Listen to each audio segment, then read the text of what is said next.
1 hour in 60 hand? minutes, sir. Yes, sir. Okay. 60 minutes. Okay. Thank you so much.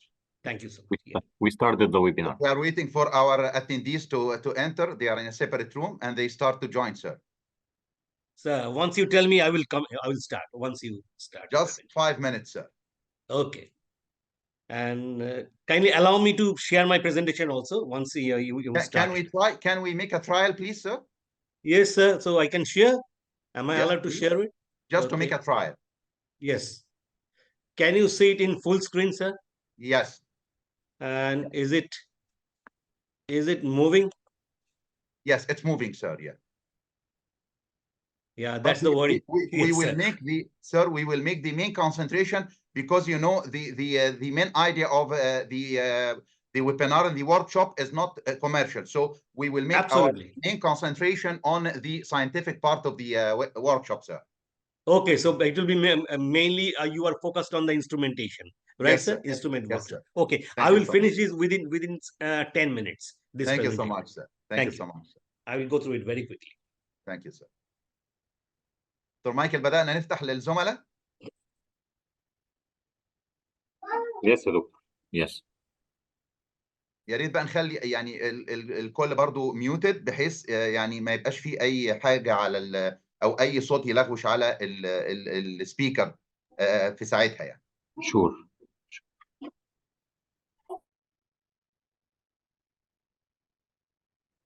فرحان بيه توفيق ان شاء الله. حضرتك يا فندم منورنا يا دكتور خالد باشا. توفيق ان شاء الله ربنا يوفقك. ربنا يبارك في معاليك يا استاذنا ربنا يدي لحضرتك الصحه يا دكتور خالد باشا. بقول لسعادتك هو الورك شوب ساعه مش كده؟ الورك شوب ساعه يا فندم وبعدين محاضره الدكتور جمال حسني وبعدين هنبدا سعادتك في السكيدول بقى زي ما انا يعني انا منزل السكيدول. ثانيه واحده هيكون معايا يا فندم. احنا حضرتك الاول اول حاجه سعادتك الورك شوب وبعدين البلانري ليكتشر دكتور جمال وبعدين الهيب تروما وبعدين البيدياتريك وبعدين حضرتك الارثروسكوبي وبعدين الانكولوجي وبعدين الارثروبلاستي. ربنا يوفقك ان شاء الله. توفيق ان شاء الله. الله يخلي سيادتك يا فندم. ويجعله في ميزان حسناتك باذن الله. ربنا يبارك في سعادتك يا استاذ. احنا دلوقتي اي ثينك ان احنا ممكن نبدا يا فندم. دكتور مايكل we are ready.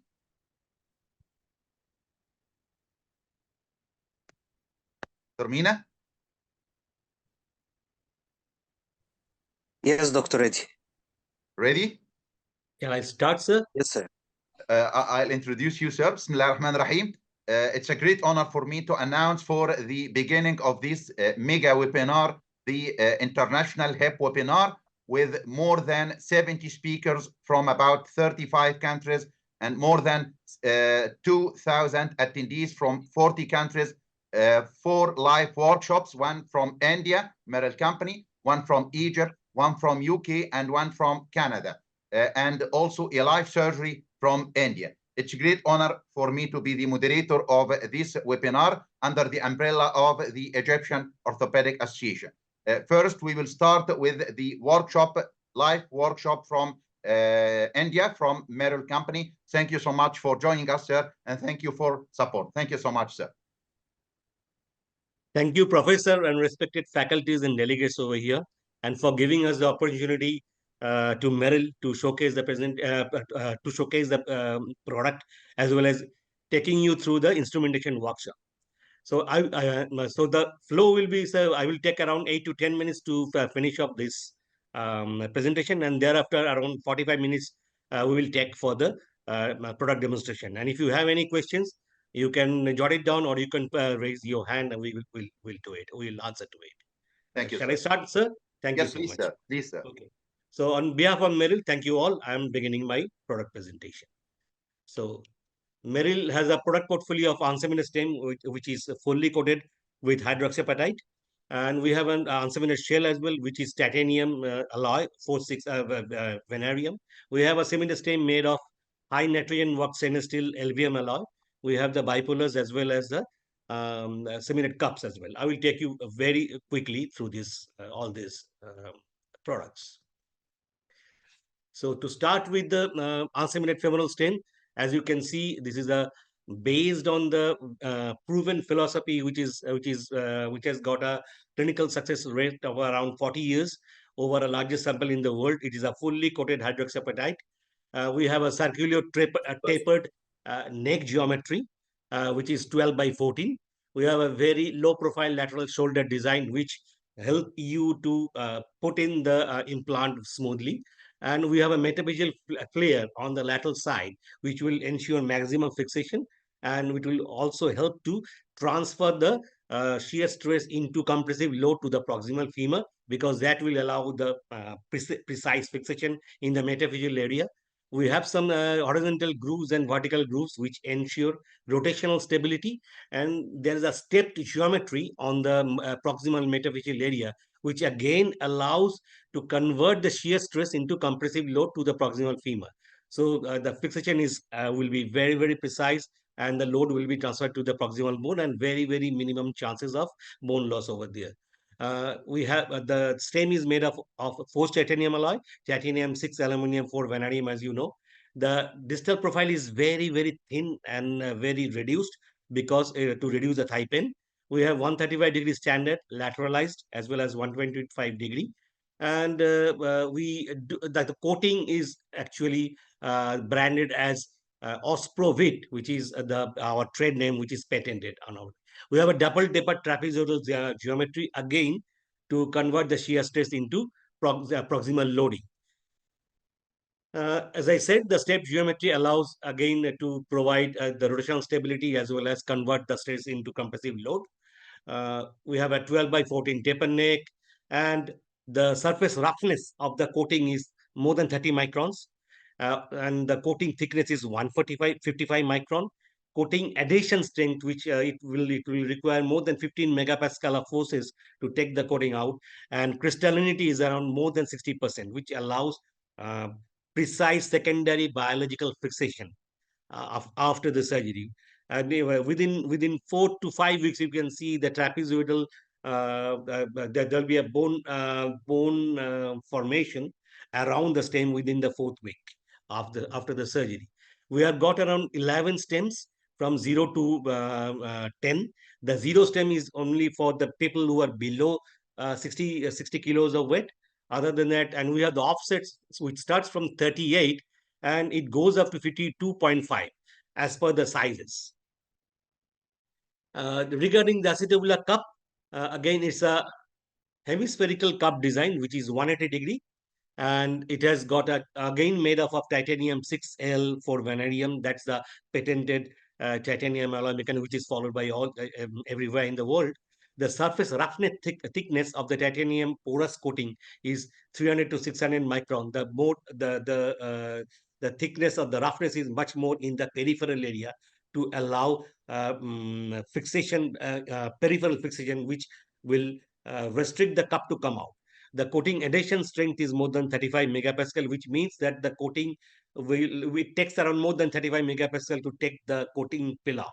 Porosity 30 to 70%. Porosity is much more in the peripheral area, again for better fixation. We have sizes from 40 to 70, and the polyethylene is highly crystalline, which is of 9 megaret, and made up of ultra high weight molecular polyethylene, which is grade 1050, which is the gold standard across the world. All are made of ASTM F1580. Those are tested over there. And our coating brand name is Titanium Growth C, which is actually the trade name of Euro Coating, where we do our coating by plasma spray method. So our shell has got a ETST taper technology. I will explain you what is ETST. The edge, that is E, is the polished rim which protect the psoas, iliopsoas muscles from irritation and prevent impingement. The T is the taper. If you can see the taper, there is a taper over here. So there is a taper over here, which holds a liner without compromising on stress and strain in the liner. So that gives you better fixation of the liner into the shell. And there is a snap fit rim locking over here, which is again achieves press fit into the shell, and it doesn't allow the liner to come out. And there are tab lockings which will give you anti-rotation. So that will prevent the micro motion and give you better fixation so that the backside wear of the poly is reduced. We have one unique feature in our shell. Our shell, if you take this as 52 mm, our shell is 53.3 mm at the periphery, 1.3 mm bigger at the periphery. What does that mean is it allows you better peripheral fixation and allows you to maneuver the position of the cup, and it prevents the extrusion. So it will not allow you to take the cup very easily, take out the cup very easily, and also doesn't allow dome loading. So the main advantage is peripheral fixation and allow you to maneuver the position of the shell, and doesn't allow the shell to sit on the dome, so that the protrusion is actually prevented, and it also prevents the cup to go out of the acetabulum. So that's the advantage. So for a 52 mm shell, you have to rim 52. So line to line rimming we prefer. As I said, the highly costing polyethylene, which is 9 megaret one shot, we do not go for the regular, say suppose 2 or 3 shots, because that will actually disturb the mechanical property of the liner. So that's why we have gone for the one shot 9 megaret dosage of highly costing polyethylene under the melting point. So we do not do it above the melting point, so which allows the liner to maintain the mechanical property. So the crystallinity of the liner is not disturbed. The minimum wall thickness which is prescribed or allowed by US is 5.5 mm. We are much above than that. So we have maintained all along more than 5.5 mm of dome loading everywhere. So this is the structure you can see.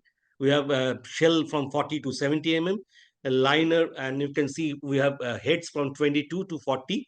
And at 45 degree, you can see that we have minimum thickness of, if you are using a 40 mm cup, we have a minimum thickness of around 9.1 mm or a 9.9 mm for 22.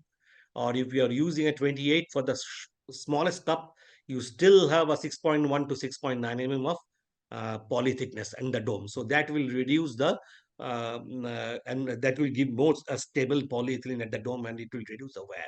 If you go to the larger size, so and if you are using something like 32 or 36, for the larger size also we maintain of around 11.9 to 9.9 of, or for 7.9 of dome thickness, even if you are using a 40 mm. So that kind of stability we have looked into, and that kind of product range we have from 40 to 70, and the head option from 22 to 40 mm. We have screws from 15 to 50.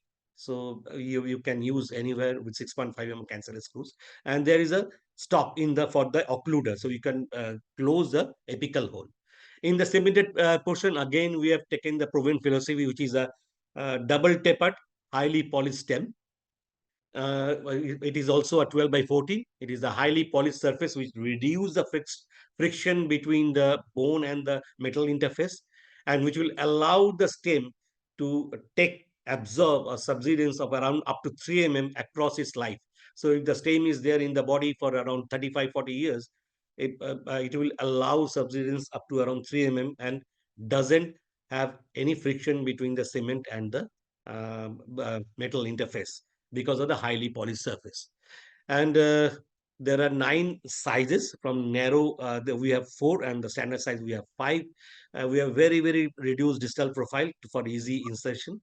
Again, there's a double tapered, again to convert the shear stress into compressive load to give you maximum proximal loading to the bone. And we have a cemented centralizer, so polymethyl methacrylate acrylic cemented centralizer. And we have a collarless neck, and we have some iconic marks over there, which we will view through. So that's how it is converting the hoof stress into compressive load to the proximal femur, and the lower and the fixation becomes very precise and gives long-term fixation. Here are 3 markings. So if you wish, you can put the stem a little bit down or a little bit up, and increase the leg length or increase the neck length as well as the horizontal offset. So you can do it both way, vertical offset or horizontal offset, you can increase both way. And the gap, the distance between the iconic marks is 4 mm. So you can reduce it by 2 mm, or you go up to the 4 mm, or you can go up to 4 mm, or also go up to 2 mm as per your choice. So this gives you intra-op flexibility. These are the cement restrictors we have, and you can see, and we have, this is the end cap or the centralizer, which allows the stem. This centralizer allows the stem to subside within the cement mantle without end bearing and resulting in optimum load transfer. As I said, 9 sizes. If you go for the minus sizes, minus 3.5, offset will be around 34.2. It can go up to around 47.6 if you use a +7 head. So those are the kind of offsets you can get. A length 127 to 149 we have. Cup, we have again 10-degree cup. And this is made of ultra high molecular weight polyethylene grade 1050. We have the grooves over here for better cement integration along with the pegs, which will, and we need around 2 mm of cement integration into this, and it will allow you to have a cement layer of around 2 mm in the acetabulum. The beauty of this cup is there is the inbuilt area of the stem is built in such a way that the head will automatically get little bit medialized, so that it is easier for you to reduce the head into the cup, as well as it also reduce the joint reaction forces. So the dislocation chances also get reduced. So it increase the momentum by increasing the horizontal offset. It gives you a little bit more stability because the head goes little bit medially into the cup, and your joint reaction force also get reduced. So less chances of dislocation as well. So we have from 38 to 60, and head you can use for the smaller cups 22, and you can go up to 28 and then 32, and even up to 40 for the bigger sizes. It allows cement mantle of 2 mm, and you can see the minimum thickness of the dome thickness will be 5.9 going up to 7.9 across the sizes. So the polyethylene thickness is maintained. The bipolar, again made of the same polyethylene grade 1050 ultra high molecular polyethylene. We have 37 to 58. If you look at the sizes, 63, sorry, and it will accept 22 in the smaller sizes and 28 in the bigger sizes. So with 1 mm of increment, 37, 38, and so on, 61, in up to 53, it will have 1 mm of increment. Beyond 53, it will have 2 mm. It's quite a long range for you. The bipolars are made of 316 LVM alloy, and the surface roughness is less than 0.05. And again, the grade is 1050. So that will reduce the friction. The head, we have three types of head: Bialox Delta ceramic femoral head, Latitude COCR head, and Latitude modular high nitrogen stainless steel. We recommend stainless steel heads to be used with stainless steel stem, as you know. And these are the sizes. We start from minus 3.5 goes up to +7 for the ceramic heads, and for the COCR heads, it goes from minus 3.5 to around +7 to the in the length and the vertical offsets. Same for the stainless steel. For the smaller size, we have 22 +0 and +3.5. From 28 to 40, we have minus 3.5, +0, +3.5, and 7. These are some of the extras you can see done with our stems. Left one is uncemented, the right one is cemented. And all the required testing have been done in the lab in ORL. And if you see, we have done for the distal stem, fatigue stem, then 10 million cycles have been done for both the stainless steel stem, the cemented one, and uncemented stem. Proximal stem neck fatigue tests have been done again for 10 million cycles without failure. Fretting corrosion tests have been done between the head and the stem interface, so that the fretting is reduced. So that test we have done for 10 million cycles as per the ASTM F1875. And destruction test, how tough it is to take out the head from the stem. The tougher it is, the better it is, the locking mechanism, and the less the fretting will be. That test has also been done from as per the standard of ISO 7206. Push in and push out test, how difficult it is to take out the liner from the shell. So that the backside wear is reduced, so that the micro motion is reduced. So that test we have done. We have also done the impingement test, at what level and what limit our head or the stem can go into the liner. So that also we have done. Wear testings, we have seen that our 9 megahertz highly costing polyethylene is 200 times less wear than the conventional polyethylene that we have tested. And range of motion as per up to 155 degree can be achieved with this kind of stem. So it's, if we have looked into the efficient workflow and also precise instrumentation, which we will take you through very quickly after this. All the stems are based on the rich history of clinically successful implant design, both the uncemented and the cemented, as you know, and a very versatile and optimized inventory and efficient OR through simplified implants and instrument selection and fewer implant to stock. We have looked into this side also. And thank you for giving me time to take you through the product journey. If there is any question, I'm ready to answer, or else I will ask my Thank you so colleague much. Vinay and team to take you through the instrumentation workshop. So Thank you so much, sir. It was a very yes, nice sir. and a very concise presentation. Thank you so much, sir. And I think So we can start, go directly to the workshop, please. instrumentation. Okay, sir. Thank you So so much, sir. Thank you, thank, sir. thank you, Professor. Thank you, respected faculties. I will take you through the Vinay and team. Are you there? Can you quickly start? Sir, we are online. So please start. So I will introduce you. We have three of my colleagues are there in our academy in Merrill. We have a huge academy. So Vinay, Janil, and Sriraj there. They will take you through the presentation. Of course, I will be there to answer any question you have. So it is in our academy, which is in Merrill facility. It's a huge academy. So please start. Vinay, Janil, and team, and Sriraj. Okay. Sir, I would like request you to pin my video. Yes, please. Sir, Can you stop, respected. please, presentation, sir, so we can show the Yes, video? I am unsharing it. Yes, yes, sir. Yes, sir. So can you pin, which one to be pinned, Janil? Professor, can you see, sir, instrumentation? Can you see the video? Can you make it full screen, sir? It's not obvious. It's your picture that's obvious just in front of us, sir. Yes. Can you make it full screen? It's full screen for now. I would like everyone to pin this video so they can see all the procedure over here. Now, is it full screen? I don't think it's full screen. It's full screen now, sir. No, we can't say it is. So can you move your this thing we around? want it to be moved. It's in the rectangular view. direction. Rectangular view. Yes. Yeah. Is it okay now? Still, it's not rectangular. Yes. If you can maximize the picture, please. If you can maximize, yes, I think that is Yes, better. yes, yes. Right, sir? Yes, So, sir. okay. So start very quickly. Time is short. So, hello everyone. First of all, I'd like to thank everyone for giving me this wonderful opportunity to speak in between you guys.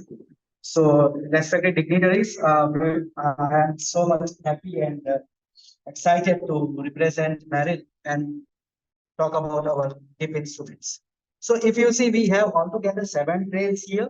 So, if a surgeon wants to work on the acetabular part, so we have this acetabular tray. Can you just show it there? We have removed most of the instrument that we will be reading. We are just showing you an overview. There are 2 trays, 1 tray, and it is comprised of first floor, second floor for acetabular, followed by the reamers tray, the odd and even reamers, as you can see here. Depending on surgeon preference, he can choose wisely. Then we have for this part we have this bipolar cup assembly. So a surgeon can use it according to his needs. This bipolar assembly followed by this is cemented stem. So if a surgeon wants to do this femur part, he have 2 options. One is uncemented tray, one is cemented tray. And in between, what remains common is called common instrument tray. So if a surgeon wants to go for the cemented tray, a cemented surgery, he can take this common instrument together. For uncemented, he can take this too. So altogether 7 trays. So we have kept most of the instrument over here in an array depending on their use. So we'll be starting with the acetabular first. So we have already dislocated it and it's all set. We haven't cut the neck of a femur, which we'll do later. So first and foremost, we'll start with reaming of acetabulum. So first for that, we'll be taking a reamer. So depending on the surgeon preference, he can start with reaming. So we will start with the smallest. So we'll go 90, we'll go 45, then slightly medial, then slightly 45, and then parallel to acetabulum, this transverse acetabular ligament. So we'll gradually go. So here we have just taken even. So we'll go for 36, 38, 40, 42. Medial reaming, then we will 45. Parallel to Can the camera be little bit closer? Sure. Little closer so that the faculties and delegates can see it properly. Yes. So we'll gradually change it.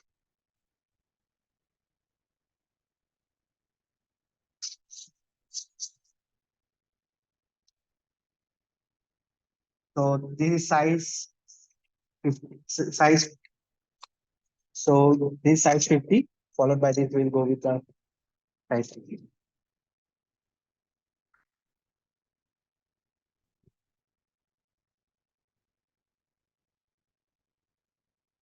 So a surgeon can ream according to his preference until healthy using of blood.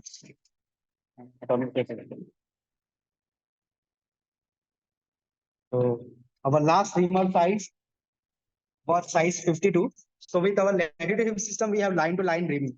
So we'll go with size 52. 52. بالفعل هذا أعلنه الجيش الإسرائيلي قبل قليل لأنه تم اعتراض على ما يبدو مسيرة عن جسم مشبوع اخترق الحدود مع لبنان. Size 52 trial. So size 52 cup reamer and 52 trial. So we will take this thing. Mallet.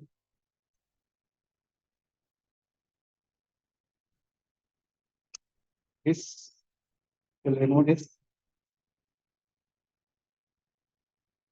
This is the acetabular handle. So followed by this, like our last reamer was size 52. So this cup is size 52. So as it is line to line reaming. So prior to final assembly of the final cup, we'll check like what liner fits and how is the range of motion and everything. So for that we have this color coded theme. Like if you see our heads are color coded because OT environment is full of blood. So this gives ease of visibility to a surgeon. If you see this size 22 head, the outer dia is 22, 28, 32, 36, and 40. These are color coded accordingly. The liner trials are color coded, which will marry with the both. Like this one will the brown will marry brown, gray will marry gray. So these are color coded 22, 28, 32, 36, and 40. So our, can we bring this over? So our cell trial was size 52. So 52 marries 44. So we will use 44 liner. Depending on a surgeon preference, surgeon has a flexibility to use two kind of screwdriver.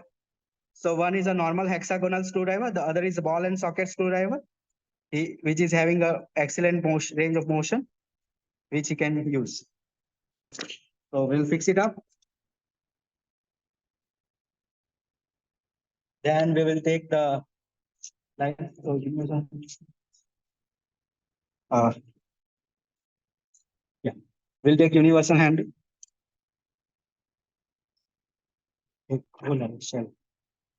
So surgeon has a, piece of a, you can feel it like this. The second option is you can use your trial.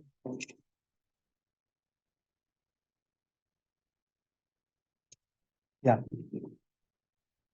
You can use the trial broach head. next and this one, and he can see. So once a surgeon feels that everything is okay, then he can go for a final trial. We will remove this liner trial. We feel everything feels okay. We need this. We will use size 22 final trial.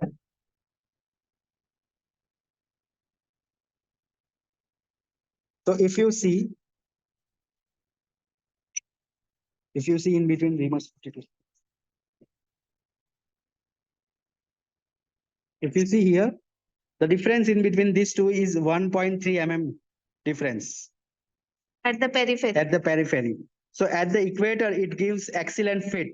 So actually, like if you see, the reamer is size 52, but there is a difference of 1.3 mm at the equator. So what happens, it gives excellent peripheral fit in the bone. So we will take this.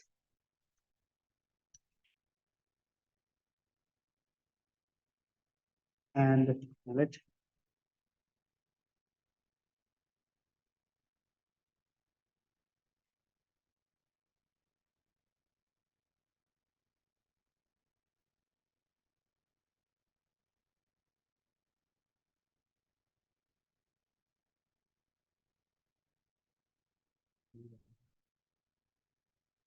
so we will you can see as it has been snug fit, it won't come out even if we try. So followed by this, we can again use the trial liner. Where is the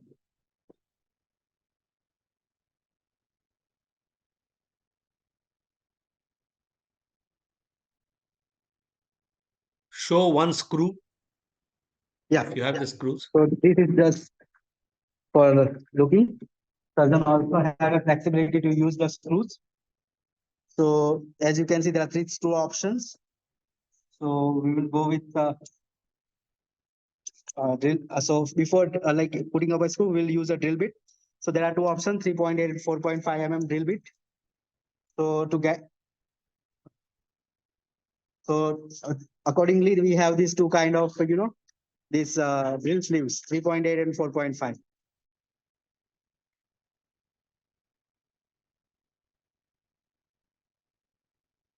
So we'll create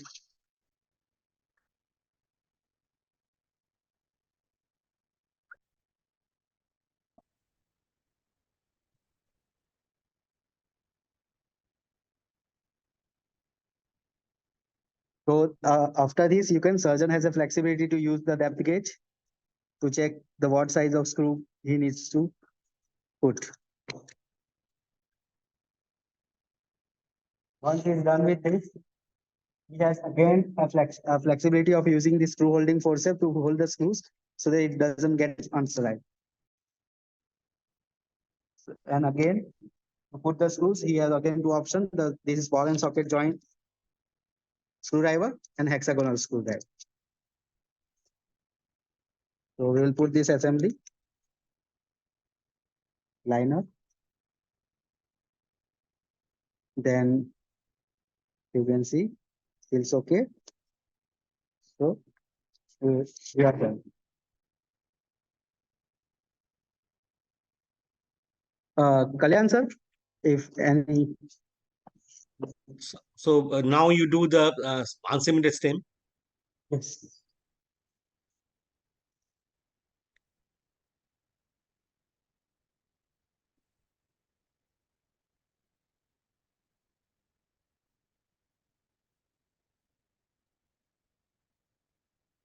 You got the neck.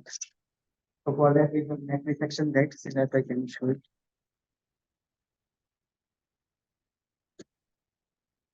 So this is a neck resection guide. We can cut at the angle of 45, and there are different markings depending on surgeon preference. We can cut. So we'll mark. Allow me to 10.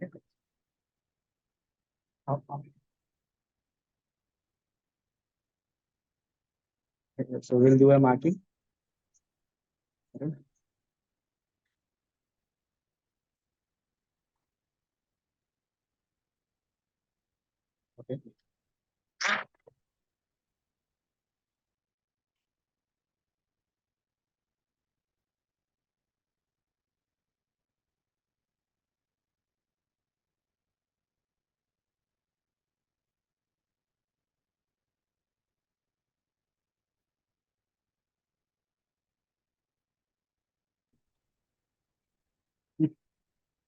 To hold the, to hold this assembly, we have this femoral head extractor, which can be mounted with three handle, or a drill, depending on a surgeon preference.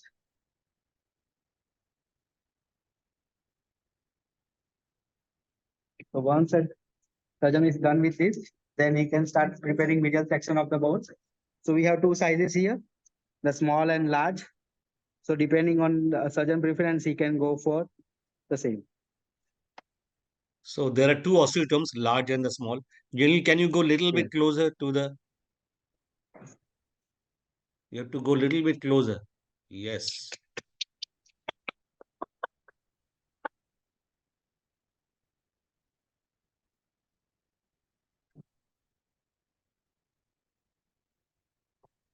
So surgeon is done with this, he can use the bone temp. And this is the bone temp. To create the shape in the cavity. Followed by trial rasp. So to hold the rasp, we have two kind of holders. One is straight one and one is curved one. If you talk about rasp, it is reverse cutting rasp. So it will compress and compact the bone. So it is available in 11 sizes from 0 to 10. So this So is the- the biggest size. Sir, can you mention please to our dear attendees how can you adjust the anti-version during rasping? Yes, there is a handle you can attach, so you can do it. Yeah.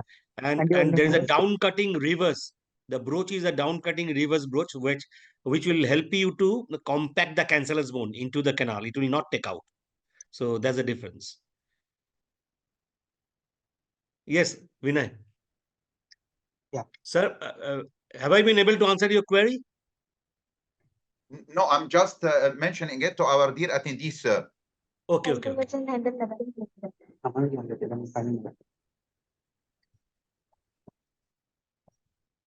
So there is a Tommy Bird like thing which you can put it through the hole of the brooch and you can control the anteversion of the femur. That bird is there, Vinay? That can you put it through the hole and control the hole of the brooches? So you can control it with this, sir.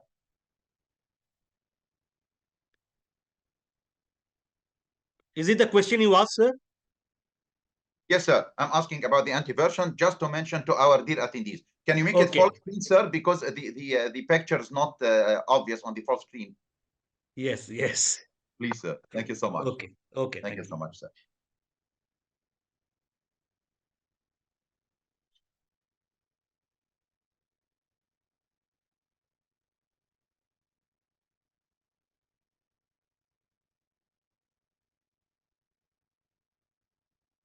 Sir, it's still not obvious on the full screen. It's on the side. Vinay, it is not still full screen. Can you? No, can you maximize the photo, please? No, so you have to increase it on both the side. 16:9, you have to do it. It has to be 16:9 and then generally need to be closer. Yes, sir.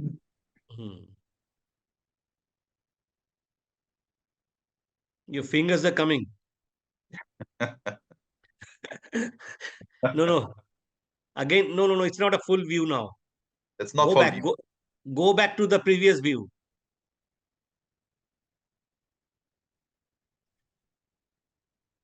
Now, little better, but still not full screen. Okay, come closer because professor and the delegates, they are not being able to see it. I think it's little better now, but still not full screen. Okay, we don't have time, so need to do it quickly. The view has to be 16:9, then only it can be full screen.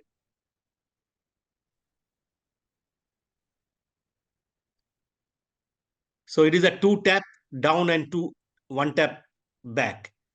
There's a technique of doing the broaching. So we have three kind of neck angles available. So depending on that, we have this trial neck. So this is 125-degree standard. It is color coded. This 135-degree lateralized, and this 135-degree standard. So we'll go with 135-degree standard. Accordingly, we have this. Can bring camera over here. We have this hair size color coded, like 40, 36, 32, 28, and 22. So you have +4, -4, +3.5, -3.5. So according neutral options. +7, -7. So team, the question from the delegates and the faculties would be, which size of cup you have used? Shell, which size? Size 52. So if it is 52, how many, what types of heads you can use? 28, 32, 36? Yes. How many heads you can use? 40. 28, 32, 36, and 40. 36. And 40 as well? Okay, so four sizes of Yes. heads you can use. Okay. Yes. So according to the surgeon preference, you can adjust the limb length +3.5, -3.5, +7, -7, and neutral. And these are color coded. Show how which are the implant, how to after doing the trialing, how to put in the original implant. I think you can see the depth. So this is the difference in between, where you can adjust the leg length. And Put it on the implant. The original implantation. yeah. So if you can see, we have put No, we can't see. it's -3.5. It's see, you can see it's totally going inside. Then we will use +7. Can you show on the other neck trial? You can see the marginal difference in between both. No. Go to the stem implantation. We have understood this. Yes. Once you are done with this, then you can surgeon also have the flexibility of rasping the calcar using a calcar plane. Yeah. Show it.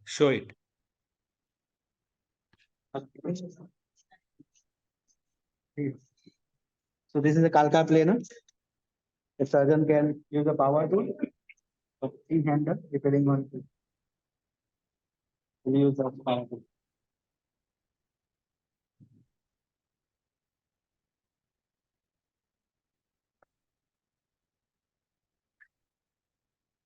The plane out of the surface.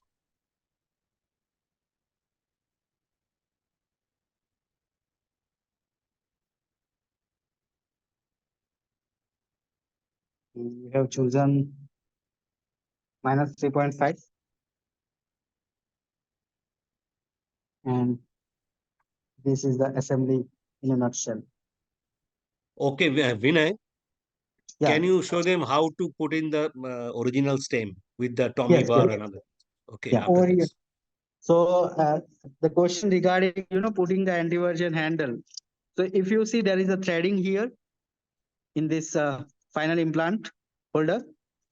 So you can use this anti-version handle. You can fix it up here. Then keep it inside and adjust anti-version accordingly. Can you show, Jalil? Yeah. Yeah. So this can be mounted on both the sides. And how you are fixing the handle to the implant, that you need to show. Yeah, if you see there is again a threading. So this will go like this. Then you have to go round. Not being able to see it. Take it up. So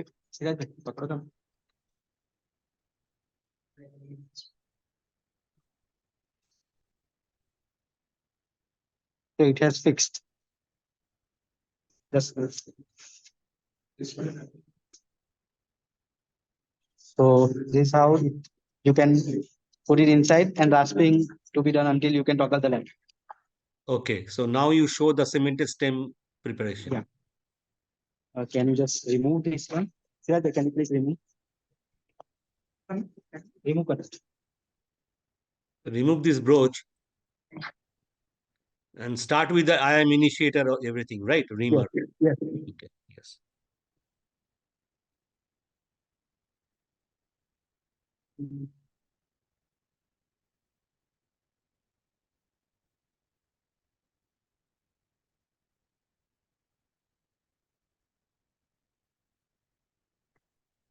Janil, hold the. Yes, fine. Now it's good. Don't move. Okay. Can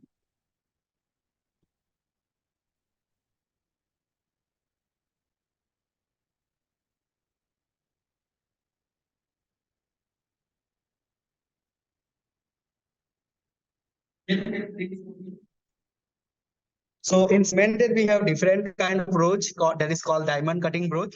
So here the agenda is different. Over in uncemented, can you bring the broach?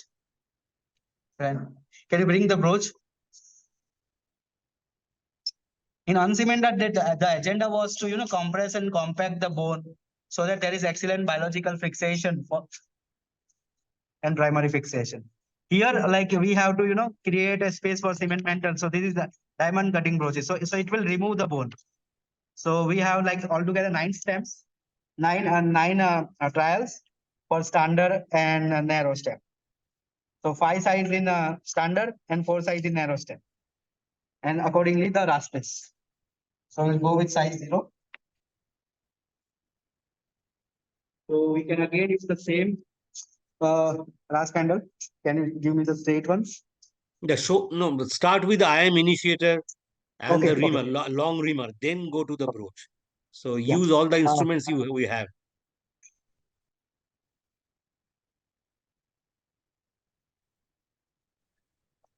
So what are the starter reamers in case the surgeon wants to ream it first? So first and foremost is to get into the canal. So surgeon has this IM initiator, followed by this the taper reamer. Then he have this canal finder. Then 6 mm reamer, 8 mm reamer, 10 mm reamer, and the last is 12 mm reamer. So he also have this taper reamer. So depending on his preferences, he can create a space in the canal. Correct. Okay. So we will start with just as a demo. We'll start with the from piriformis fossa. We'll create the entry hole. Then we'll cut the neck and perform all the steps what we did for Before. earlier. Then we'll start. Can you bring the reamers? Show at least Okay. 1 or 2 reamers, yes. Yes. And then show the brooches.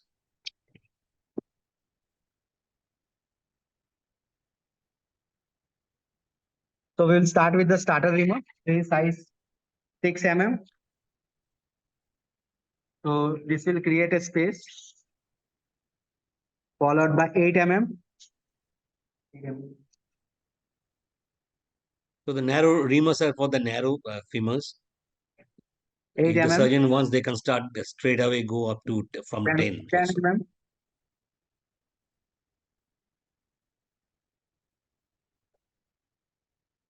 And then 12 mm. Fine. So the last was 12 mm. So if he wants to taper the canal, we also have this taper reamer. So if you see, there is a tapering from going from proximal to distal. So he can use this to create tapering in the thoracic. So once he's done with this, then he can perform all the steps. Then he'll go for this. So the same brooch handle can be used for the cemented one also. Yes, and the diamond cutting over here, as Vinay said, it also helps in the removal of the debris. Also makes the space for the 2 mm cement that we have to be used over here because this is a So, cemented. I don't know if it's visible or not. When we it removes. Can you just bring it over here? Yeah. Can you hold it? We are going inside. Then if we are getting it out of the canal, you can see it is removing the debris. So two tappings, it found. So if I think, is this visible, sir? Yes. The debris? Yeah. So this is how the Also attach the Tommy bar to this and show how you how you are controlling the anti-version. This is the question faculty asked, professor asked you. So when you are broaching, how you are controlling the anti-version? Yes, that's what. So with the help of this instrument, along with the broach, you can, during the broaching, you can control the anti-version. Yes. So you have to hold it and do it like this. Yeah. Correct. Now you remove it. Yes.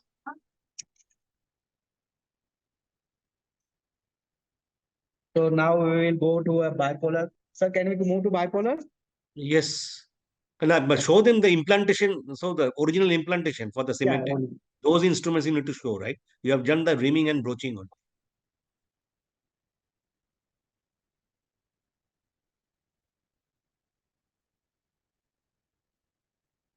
So once you have cement restrictor, you can put it inside this cement restrictor handle.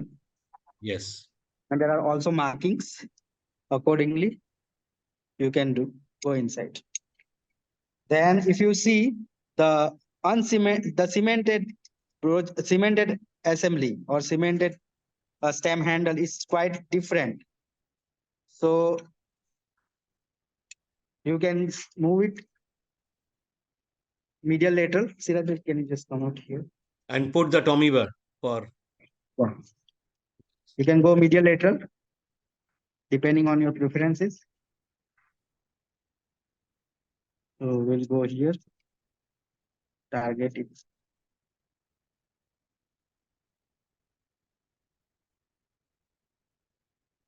And put the Tommy bar again for control of anti-version. Yeah.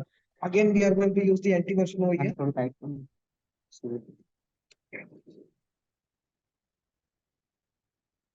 So as again there is a threading, you can use the Tommy bar.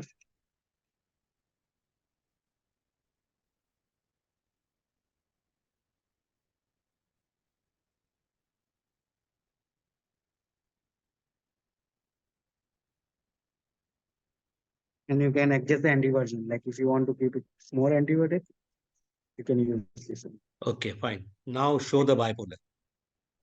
And there is one more thing. Can you bring the slap hammers real quick?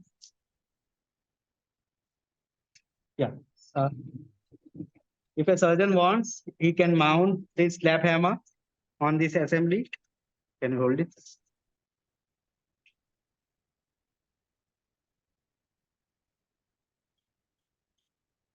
To fix the canal inside. And also in case if he wants to remove. Fine. No need to put that inside. Fine. Yeah. Show the bipolar assembly. You have only 5 minutes. Okay.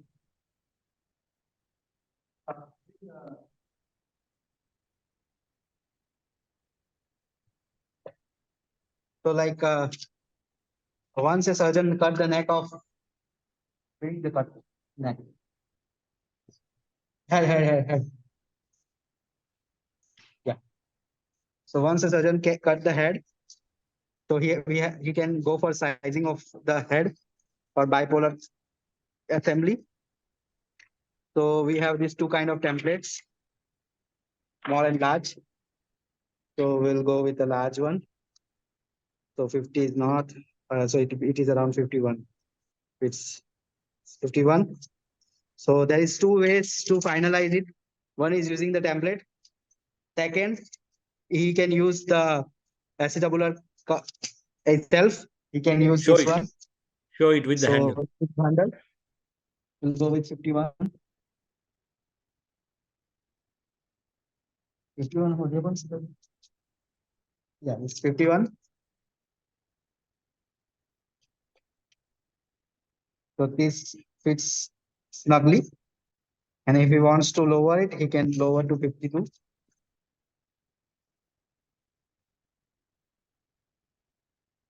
Depending on his preference.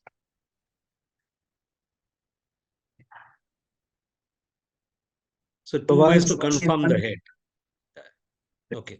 So once he's done with this, then he can take this bipolar compress. Can you bring the bipolar? So these again, the trials are color coded. The brown ones marry with 22 head dia, and gray ones marry with 28 head dia.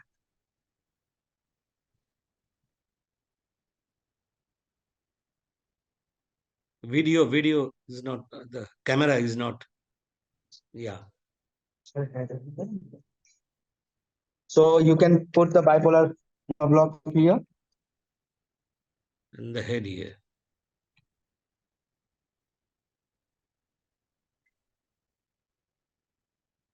Then you can fix the head here. Then you can go round and round and compress the bipolar head. So can you put some light, my friend?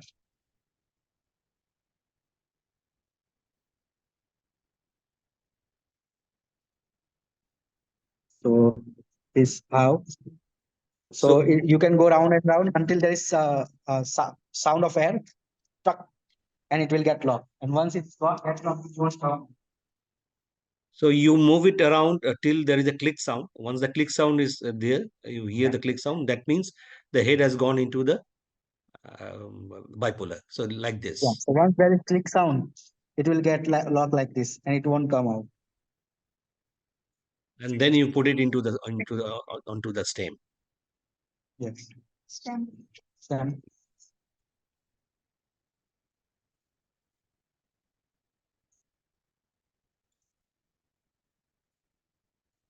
Fine. Yes. Fine.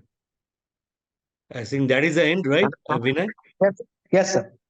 Okay. And one more thing I like to add. God forbid it, and sometimes there is a tendency that you put the wrong liner or wrong something. So to remove that one, or if there is some crack or some damage, so this is a liner remover tool or a liner extractor. So there is one method removing it like this. The second is via drill. So you will put a drill on it, and then you can screw it and remove out. But once it is removed, you cannot use it again. So You have to throw it out. Yes. So that is for in case the wrong liner has been put in, and if anybody wants to change it, right? Okay. Thank you. I think that's the end. So respected faculties, professors, and delegates, that's the end of our presentation. If there is any question, we are ready to answer at the moment. Thank you so much, sir, for this very interesting scientific workshop. And thank you for your participation in our international webinar. Thank you so much, sir.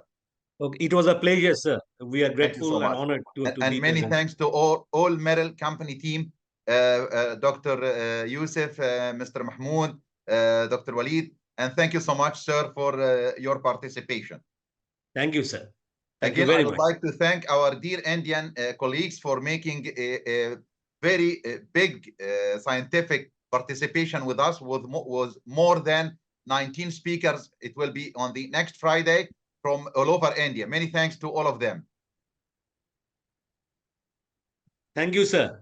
It was a pleasure to be here, and we are honored to be present in the Thank you so much, sir.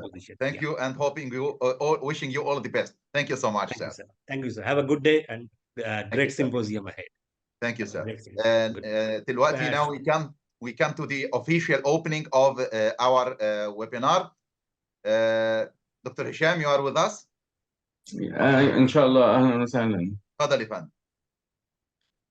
بسم الله الرحمن الرحيم. يعني احنا نتشرف النهارده بان احنا نكون في الويبينار الرائع ده بإذن الله for all hip joint problems مع الأساتذة الأفاضل الكبار يعني بتشريفهم لينا ده بيرفع مستوى الويبينار كمان. بنشكر كل المشاركين والمتواجدين معنا.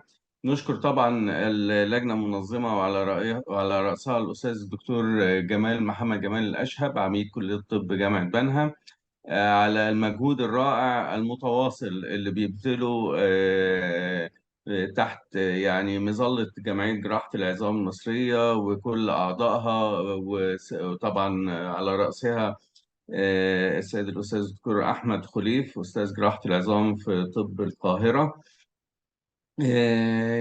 الجمعية بتسعد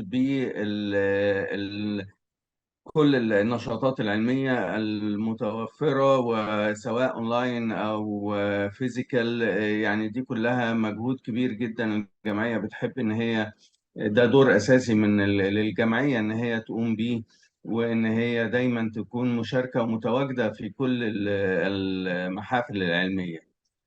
وجود الويبينار أونلاين ويبينارز دي سهل جدا جدا نقل العلم وانتشار العلم بكل تفاصيله لكل المستويات. مجهود الكبير اللي بيبذل يعني لابد أن يقدر، وبنشكر تاني الأستاذ الأشهب على هذا المجهود الرائع، وبنشكركم على مشاركتكم معانا وبنرحب بيكم، ويا رب نشوف حضراتكم دايما كده سواء أونلاين أو فيزيكال في كل المؤتمرات العلمية. بنشكر الأساتذة المحاضرين على اهتمامهم ومجهودهم، ونسعد برؤيتكم دايما إن شاء الله. شكرا جزيلا. تفضل دكتور جمال. Thank you so much Professor هشام. بسم الله الرحمن الرحيم. يرفع الله الذين آمنوا منكم والذين أوتوا العلم درجات. طبعا إنه من دواعي سروري إن أنا أكون موجود مع كوكبة من أساتذتنا الأفاضل من علماء مصر وعلماء العالم في الانترناشنال هيب ويبينار. احنا معانا حوالي 70 سبيكرز، أكثر من 2000 attendees. هنبدأ إن شاء الله أول يوم النهاردة مع الإيجيبشن سبيكرز، وهنبدأ البلينري ليكتشر مع أستاذي الحبيب بروفيسور جمال حسني، وهو من هو طبعا دكتور جمال بيه غني عن التعريف. دكتور جمال بيه هيتكلم على النون ارثروبلاستي solutions for hip arthritis. Please دكتور جمال. Thanks, Mohammed. First of all, I would like to thank Professor Mohammed Al-Ashhab, Dean of Banha University of Medicine, for the organization of this great event. And I'm going to start with the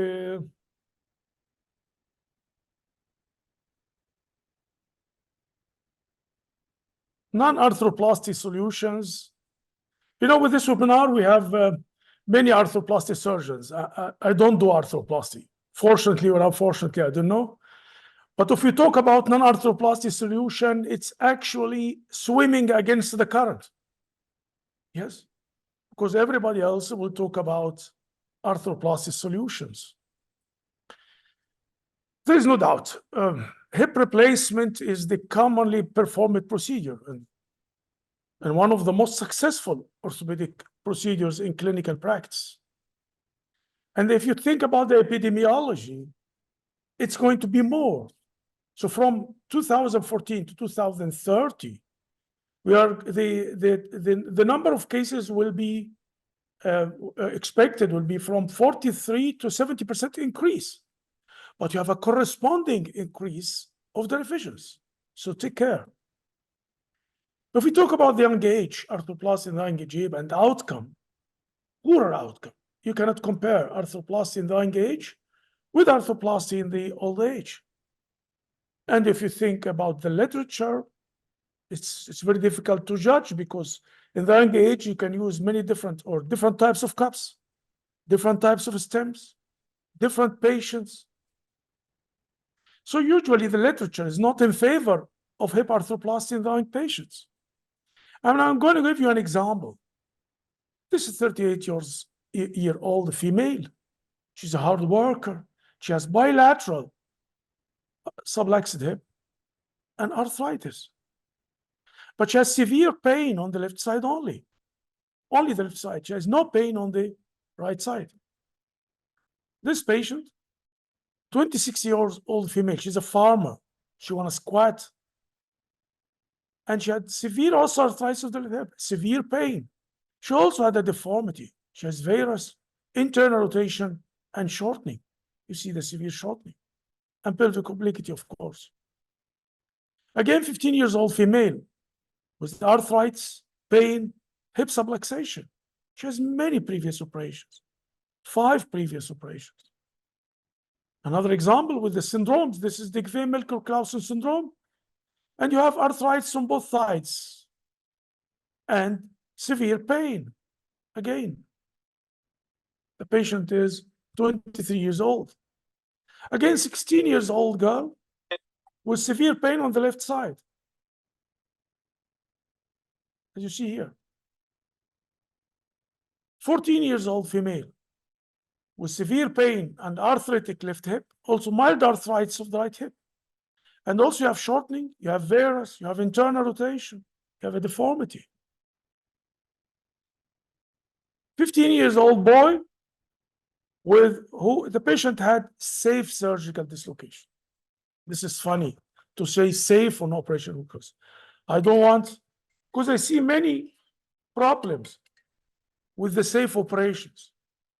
And you see here, avascular necrosis, osteoarthritis of the left hip, and pain. Again, this patient was diagnosed as Perthes disease, and this is at the age 14, developing mild osteoarthritis and extrusion of this fragment. So I showed you many cases. All these cases you can do hip arthroplasty in a 14 years old boy. It's okay, no problem. He's thin. It's an easy operation. Excellent surgical details. But about the outcome, if you do hip arthroplasty in a 14 years old boy. Remember that primary total hip arthroplasty is a successful procedure, but revision is a salvage procedure. Yes, there's a big difference between primary hip arthroplasty and revision arthroplasty. And with time, you are going to face complications like infection, prolonged surgery time, blood loss. You see, this is 37 years old girl. You see, she had mild subluxation and mild pain, and she was treated with arthroplasty and dislocation, and dislocation, and dislocation.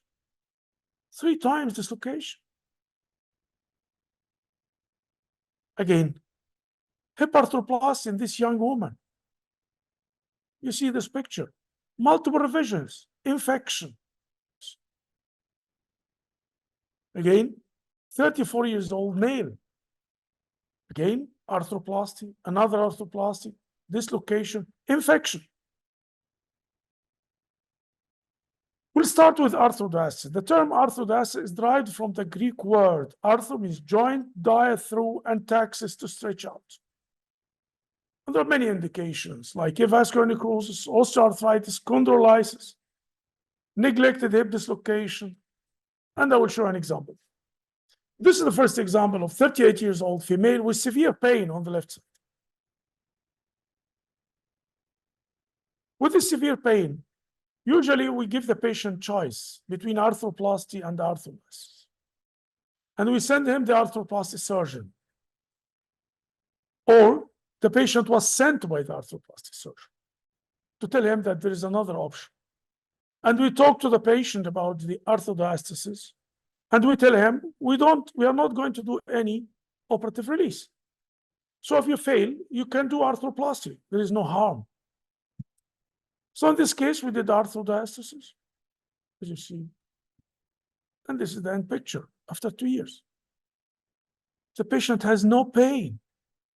Of course, this is not going to improve, but you know, the radiological changes, it's not getting worse, and the patient has no pain after 2 years.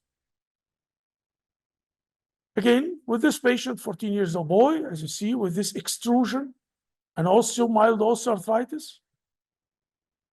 You see the patient looks benign at the beginning. This is the follow-up.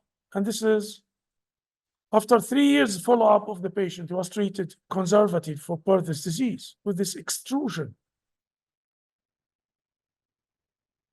And this is the CT with 3D to show you the extruded segment of the physis. See the extruded segment. We did arthrodiastasis. See? You see that we usually do over diastasis, as you see here. 8 millimeters or 10 millimeters above normal. You see, this is the normal, and this is after removal. You see the picture after removal. You see now, after removal, the way he runs. After 3 years and 6 months, look at the picture. He's a football player. You have to know this. See the walk, the way he walks, the way he runs.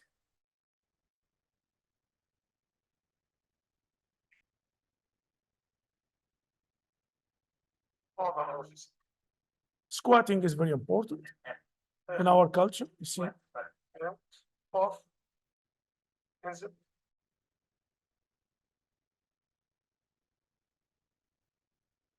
This is at skeletal maturity. Of course, if we talk about the hip in adolescence, you cannot judge except if the patient reaches the skeletal maturity. So the patient now, after skeletal maturity, look to the radiological picture.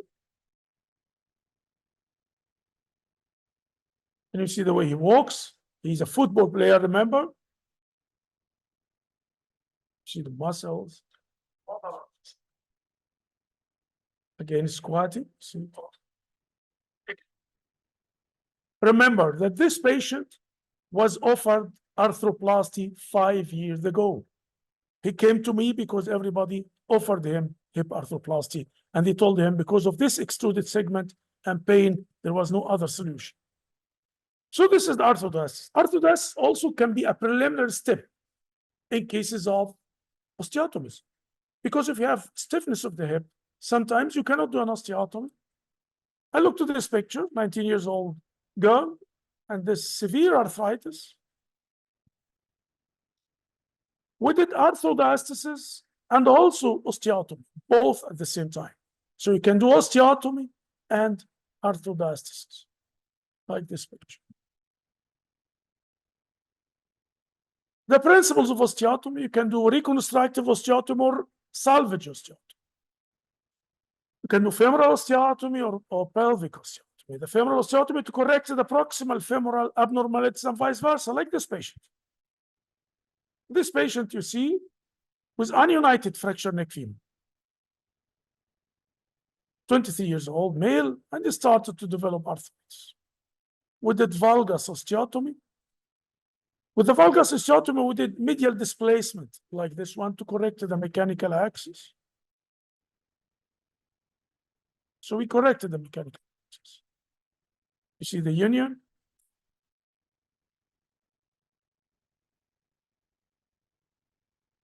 And again, he's a worker, and this is squatting position. Now we go to the pelvic support osteotomy. Pelvic support osteotomy is a very old operation. It was described something like 200 years ago or something. It's not a new operation or something. It's not recent advances or the new concept or something. You know, branding of the instruments, they always say new concept, new invention, recent advances. So to convince you that this is something new. No, but I'm talking about very old operation. Only what Elizarov did, he just did another osteotomy distally to correct the mechanical axis and to correct the leg length inequality.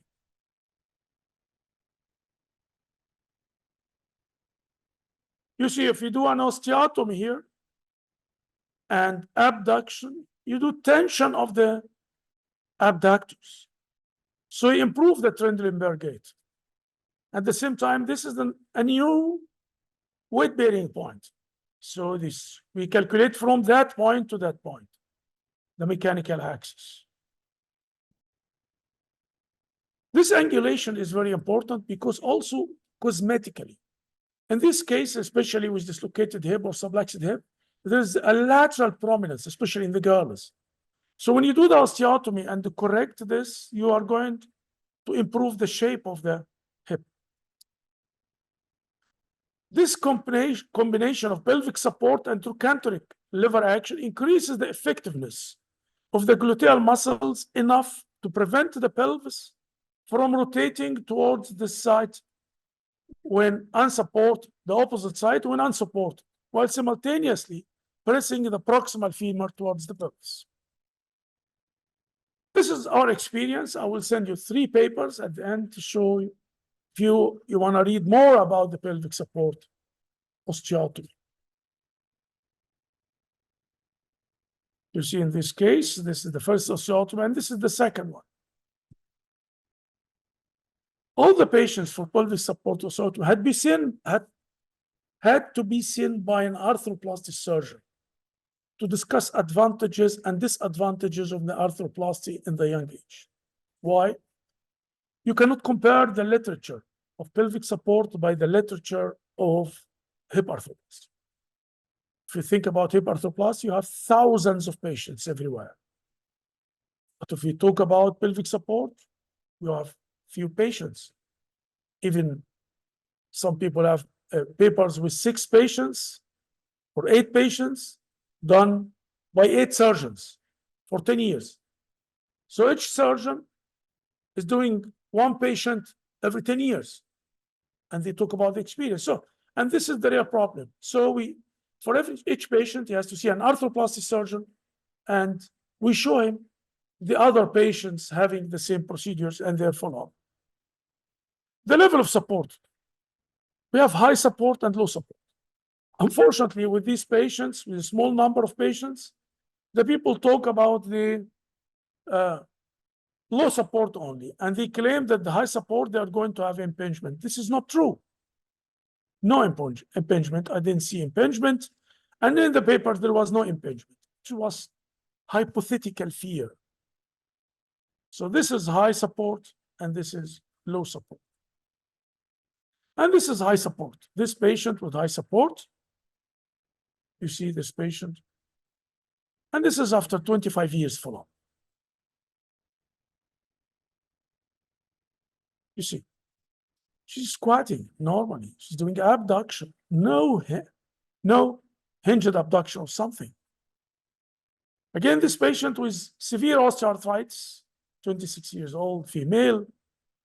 We have varus, we have internal rotation, and we did pelvic support osteotomy. Again, this is low support, another cryptocotomy. And this is the way she walks after having children. This is the so-called safe surgical dislocation. And again, if you say safe surgical, this is one way of the branding. If you want to do branding, you have to use these words: safe, superior, recent advances, concept. You have to study marketing before going through the science to differentiate between the science and marketing. You see, we have osteoarthritis, avascular necrosis, shortening, abduction, and we did pelvic support osteotomy. You see lengthening. And this is in the end. And this picture, we are not dogmatic. So in this patient, I did pelvic support osteotomy 21 years ago. I've showed you the picture at the age 14. And the other side, after 14 years, the patient came to me and with pain on the other side. And as usual, the patient went to the arthroplasty surgeon and we offered them pelvic support. In spite of the success of the first operation, the patient herself chose the arthroplasty. So this picture, as you see, this patient with the first operation, we did pelvic support, but after 14 years of the pelvic support, she chose the arthroplasty. And you see here, this is before.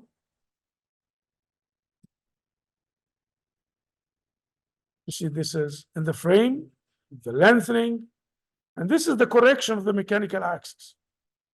We start from here. This is the new weight-bearing point. We excluded this from weight-bearing, and this is the philosophy. So this is not part, that's why there was no pain afterwards. Annuity, 4 years after the first operation. See the way she walks after the first operation.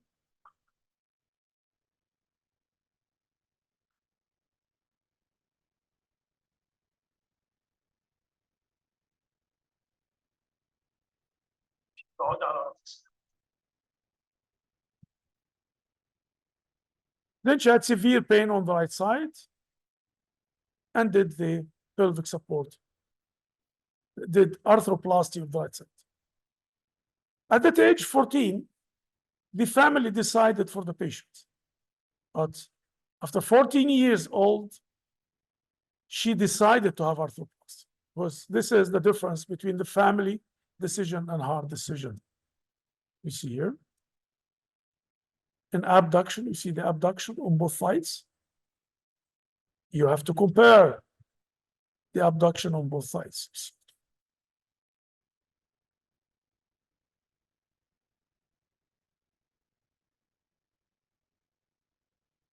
She sent us this picture. She had 2 children now. Again, she's carrying the child, wearing high heels. Again, she sent us her videos. She walks from behind.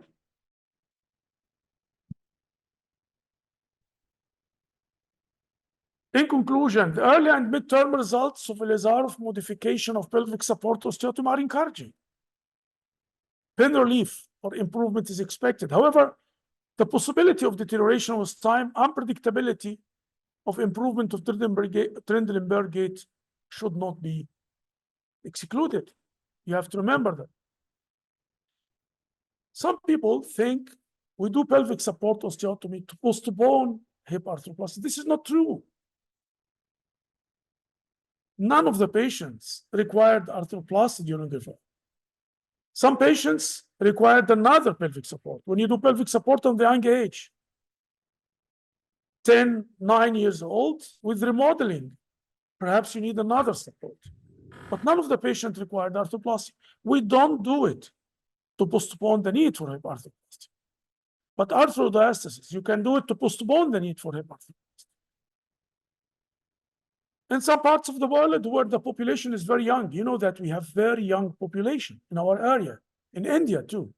1/3 of the population is young, children.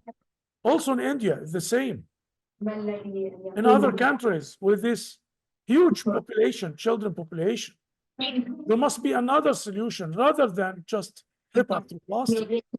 We cannot do hip arthroplasty for this young, huge number of young population. Finally, arthroplasty versus non-arthroplasty solutions. The non-arthroplasty solutions can be considered as a valid option for hip arthritis in the young age.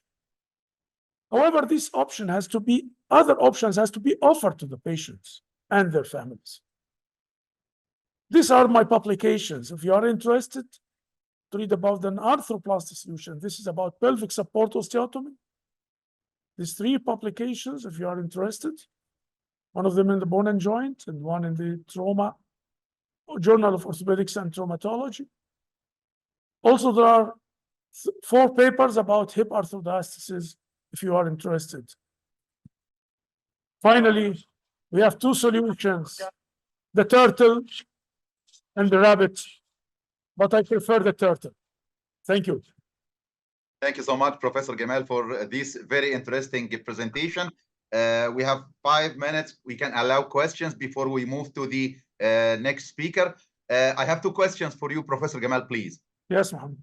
First question, the fantastic case you have mentioned, sir, you have presented the Perthes with arthrodiastasis, and you present the X-ray after full maturation. I think this patient has some form of femoroacetabular impingement. I'm Yes. right, sir? This is true. Yeah. That's why He's he not was complaining of offered. it, sir. Yes. The problem was the impingement, and you see it looks like, you know, the edge of the acetabulum is in the middle or is in the head, and there is big extruded fragment, maybe 30 or 40% of the acetabulum, and it was perhaps good indication for arthroplasty, and he was offered arthroplasty because they told him, even if we removed this segment, perhaps you are not going to improve, because it's a huge segment, it's not a small segment. Yes, sir. And the other option was arthroplasty. And actually, when he came to me, we told him, if we fail, go and do arthroplasty, because we didn't do any operative procedure. This is 100% closed procedures. So we told them, and we told the family, we didn't promise them anything. We just told them, what I can promise, that they are going to have some sort of improvement of the movement, or we can postpone the need for arthroplasty. But, you know, it worked out that way. Yes, sir. The second question, sir, if I do pelvic support osteotomy and I'm in need after it to total hip arthroplasty, the standard ordinary total hip will be feasible, or have to have a custom made one? You know, fortunately enough, I don't do arthroplasty, hip arthroplasty, so I didn't face this problem before. Yes, sir. The only, I've seen somebody from Switzerland, and he told me he did 2 cases after pelvic support, and there was no problem.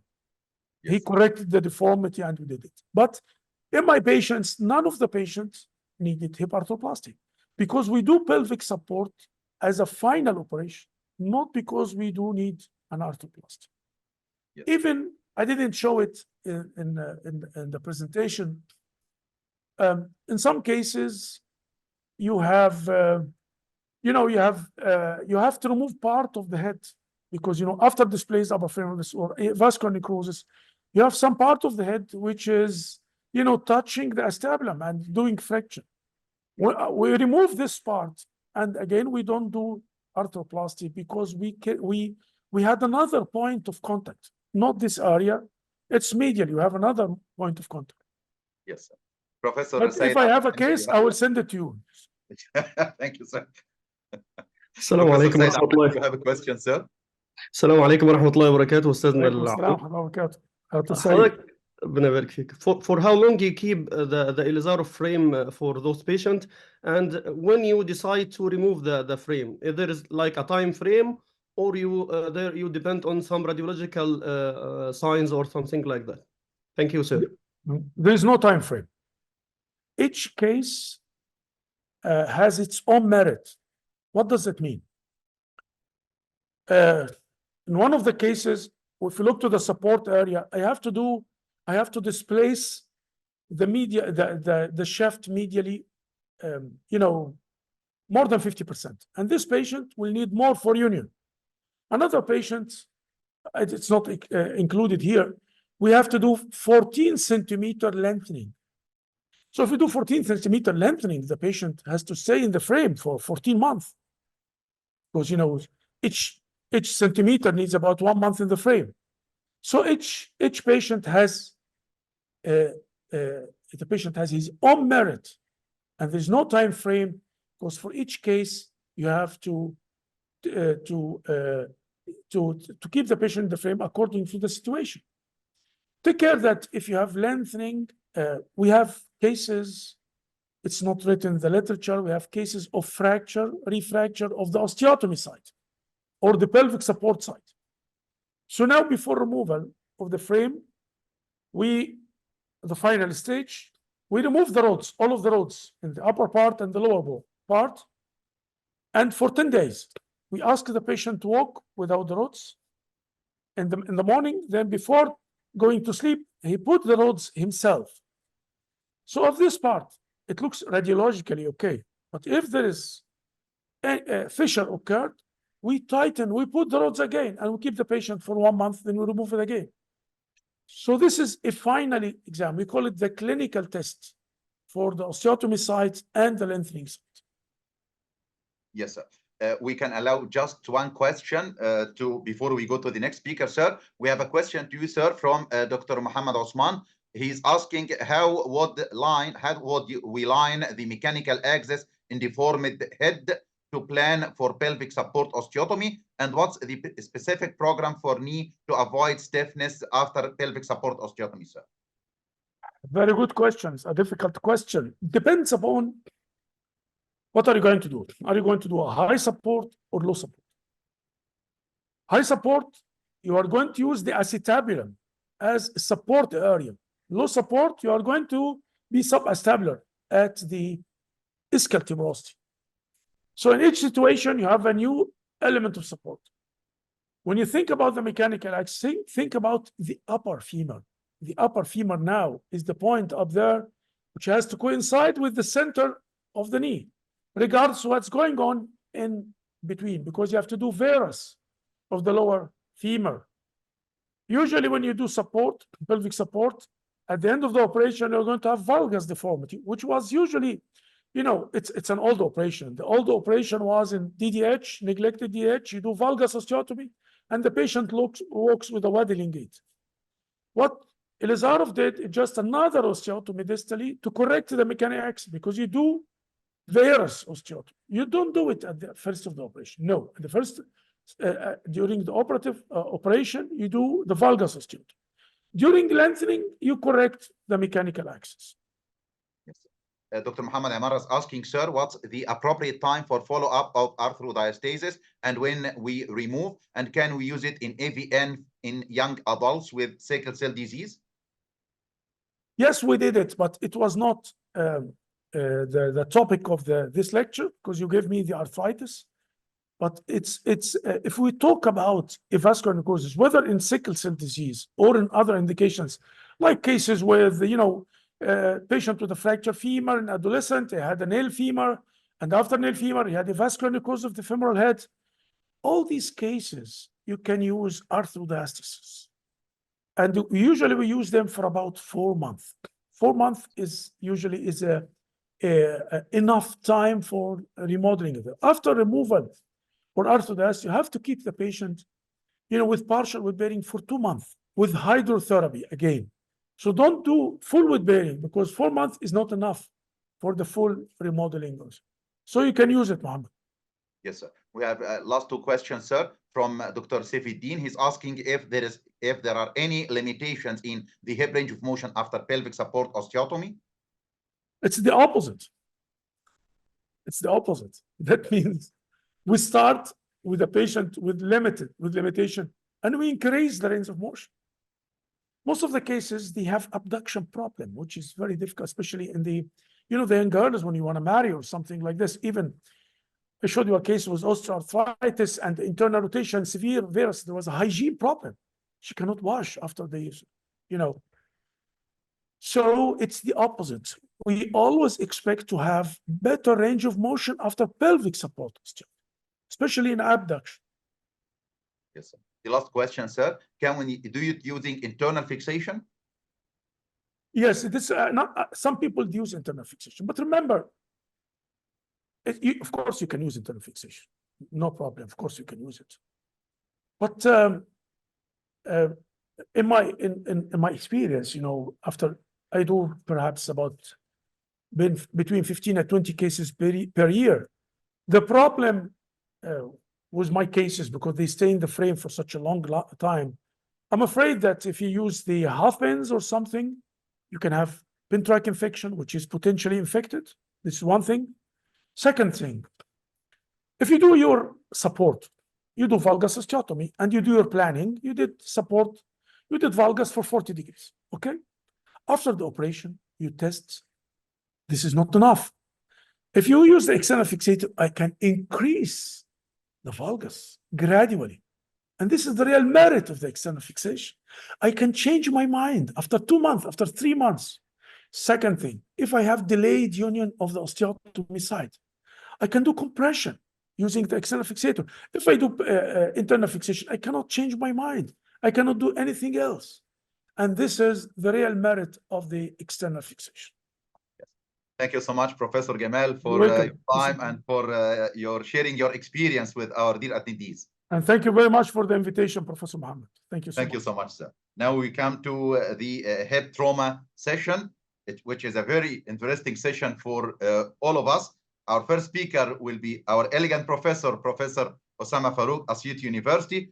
Professor Osama will speak about predictive and prognostic factors of outcome after acetabular fractures. Thank you so much, Professor Osama, for joining us. Thank you so much, sir.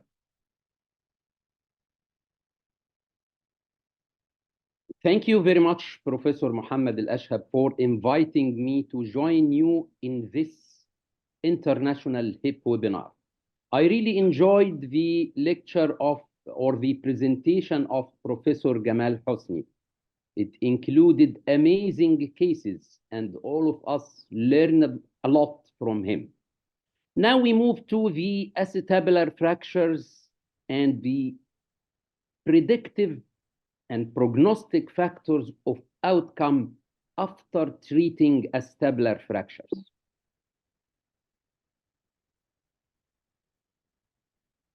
I would like to thank Professor Mohammed Al-Ashhab for organizing such important webinars.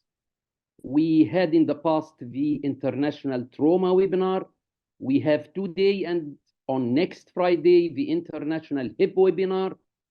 These webinars include not only amazing, interesting content like the presentation of Professor Gamal Hosni, but also it coordinates between different orthopedic national and international societies.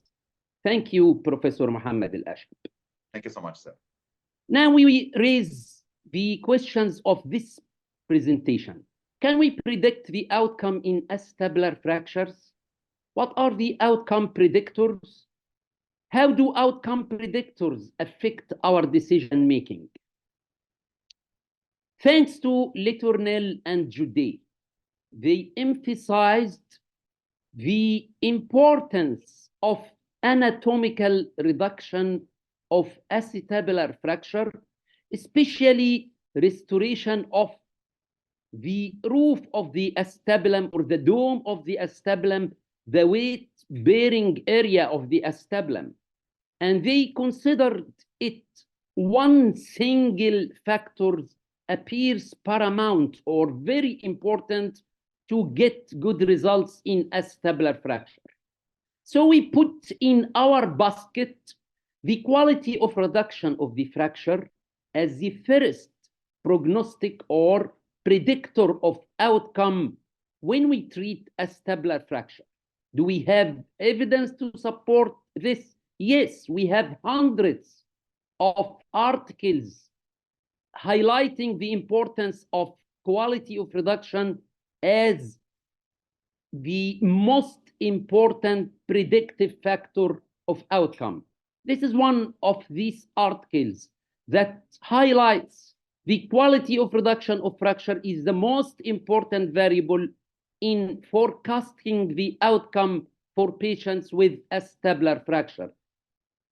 Again, we raise the question, is it the single predictor of outcome?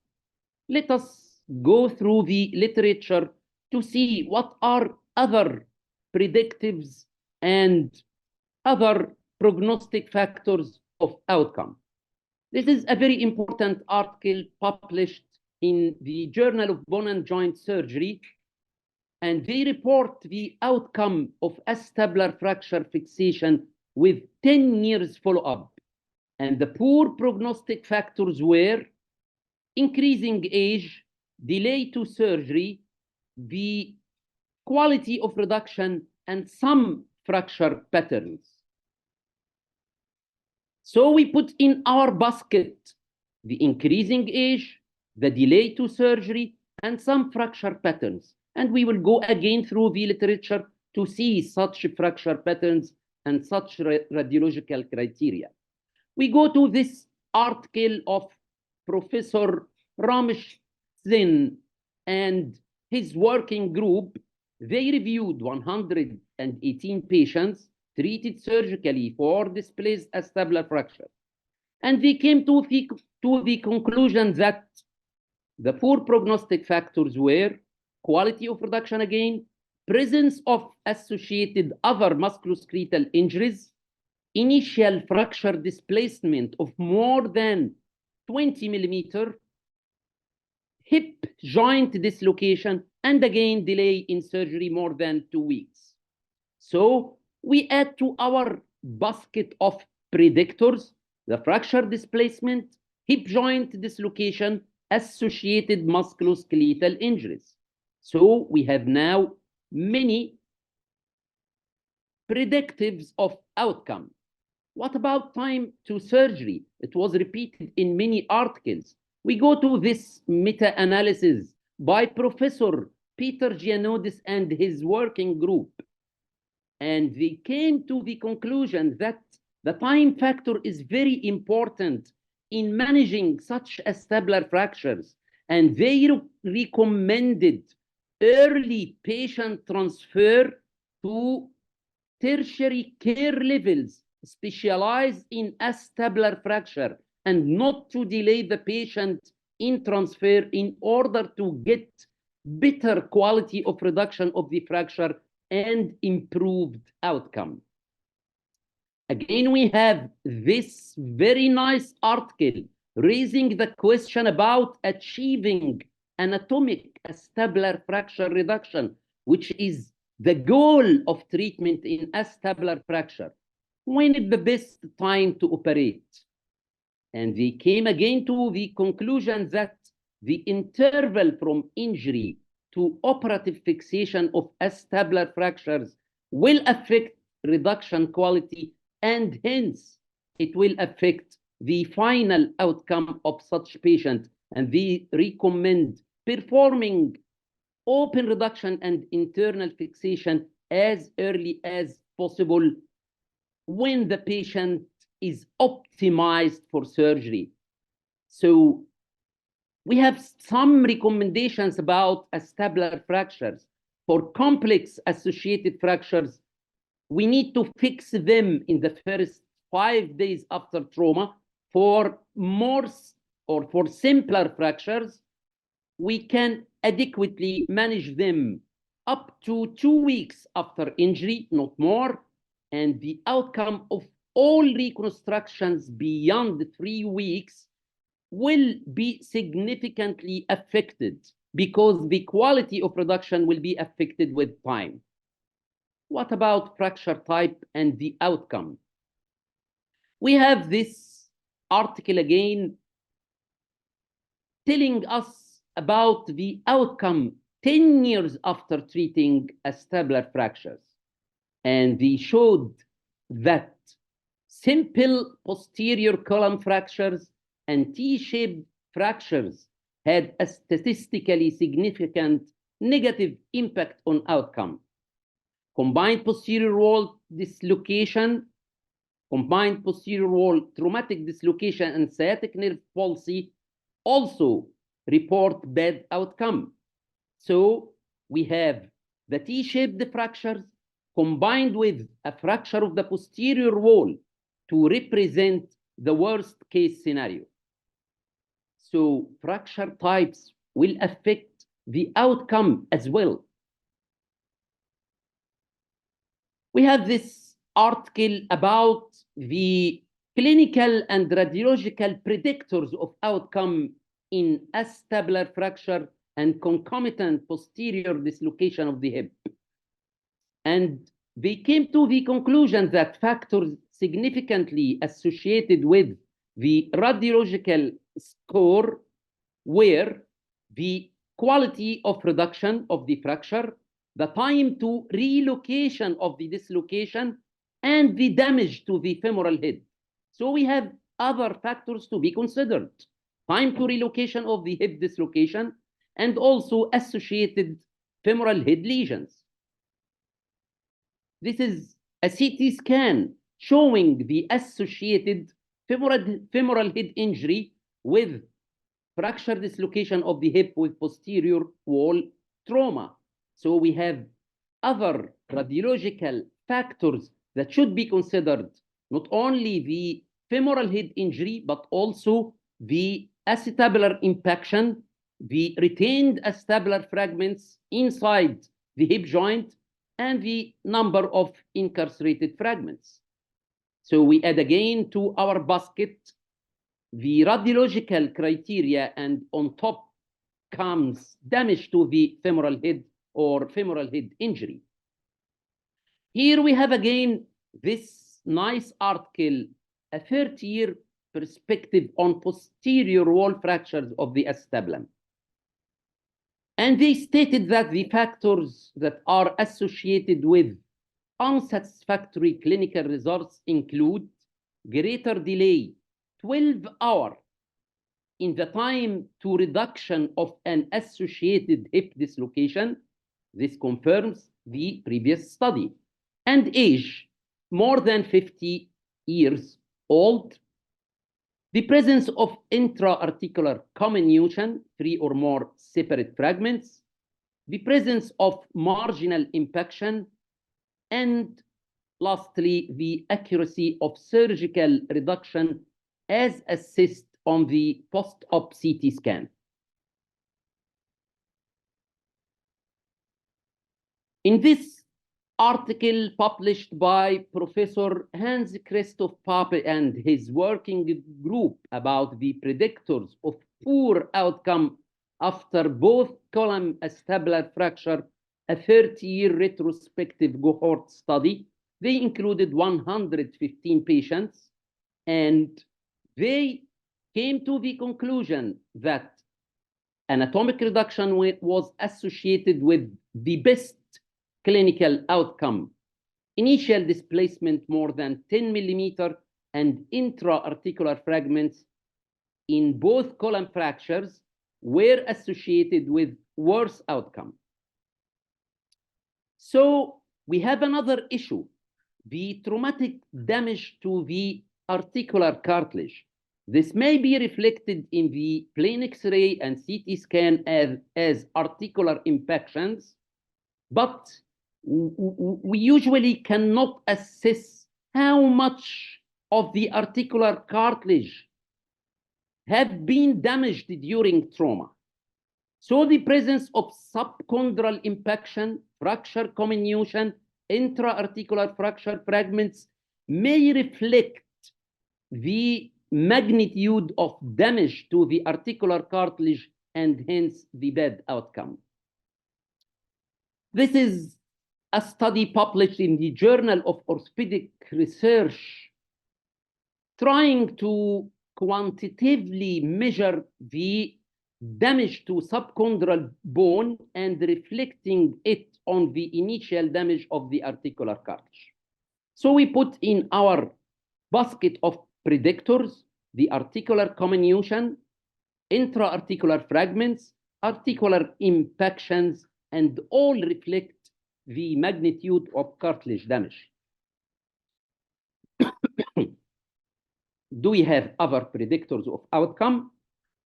Yes. High energy trauma. High energy trauma will affect all these factors previously mentioned. The presence of complications such as infection, sciatic nerve injury, heterotopic ossification, AVN, post-traumatic arthritis, all are associated with bad outcome. What about the surgeon's experience? Surgeon's experience affects assessment of the case, decision-making, quality of reduction, and the intra-operative techniques that will enable the surgeon to achieve the anatomic reduction or the best possible reduction. So the gold standard treatment for displaced acetabular fractures remain, or if performed in dedicated units by surgical teams specialized in such surgeries, as soon as possible to achieve the best quality of reduction that will affect the final outcome. What about fragility fracture in older patients? We put in our basket the increasing age. Why? Fractures of the acetabulum in patients 60 years or older will have a special pattern, special radiological criteria. Such criteria includes as well bad predictives of outcome, such as the roof impaction, femoral head lesions, comminution, marginal impaction in posterior wall fractures, and we usually have displacement of the anterior column, separate quadrilateral component, and central hip dislocation. And the treatment is really challenging to the orthopedic surgeon. And we always have a decision-making dilemma, whether to go with ORIF or total hip replacement. These radiological criteria are examples of fracture acetabulum in older patients. We have here the separated anterior column or the anterior wall fracture, associated roof impaction and femoral head injury as well. We can see them as well in the CT scan. However, we still have the same criteria and the same predictives of outcome in older patients. The quality of reduction of fracture when we are going to fix such fractures, it is the most predictive of good prognosis in such group of patients. So we have in our basket many of the predictors of outcome in acetabular fracture, starting on top the quality of reduction of the fracture and reaching to the surgeon's experience, which is still related to the quality of reduction. Our take-home message, quality of fracture reduction remains the most important outcome predictor in surgical management of acetabular fractures. We have other factors that come to define the prognosis and the outcome. On top, fracture type, age of the patient, associated femoral head injuries, articular impactions, magnitude of cartilage damage. Other related factors may be surgeon-related or patient-related. Injury and patient factors include the patient's age, mechanism of injury, especially high-velocity injuries in young patients, damage to the femoral head, hip dislocation, fracture pattern, sciatic nerve palsy, comorbidities associated other musculoskeletal injuries. Surgeons-related factors include timing of surgery, surgical selection, quality of reduction with restoration of articular congruity and adequate fixation. Level 1 trauma centers with dedicated pelvic specialized trauma team affords the safest atmosphere for management of such acetabular fractures. Thank you very much for your attention. Thank you so much, sir, for this very interesting talk about a very important topic. Unfortunately, sir, both eminent professors you have mentioned in your talk, Professor Ramesh Sen from India and Professor Peter Gianoudis from Leeds, UK, will be guest speakers with us next Friday, sir. Yeah. Thank you so much, sir. Thank you so much, sir.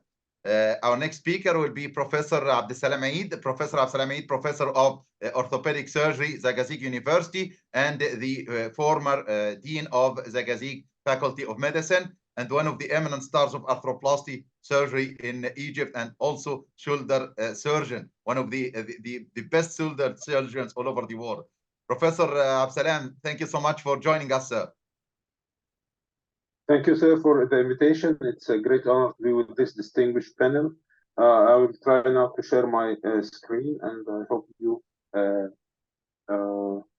notify me when you find that I can share my screen. So, Professor Absalam will speak about femoral neck fractures. What are they peculiar? Yes, sir. so you can see Yes, my sir. screen now. I can see it, sir. Yes, sir. Okay.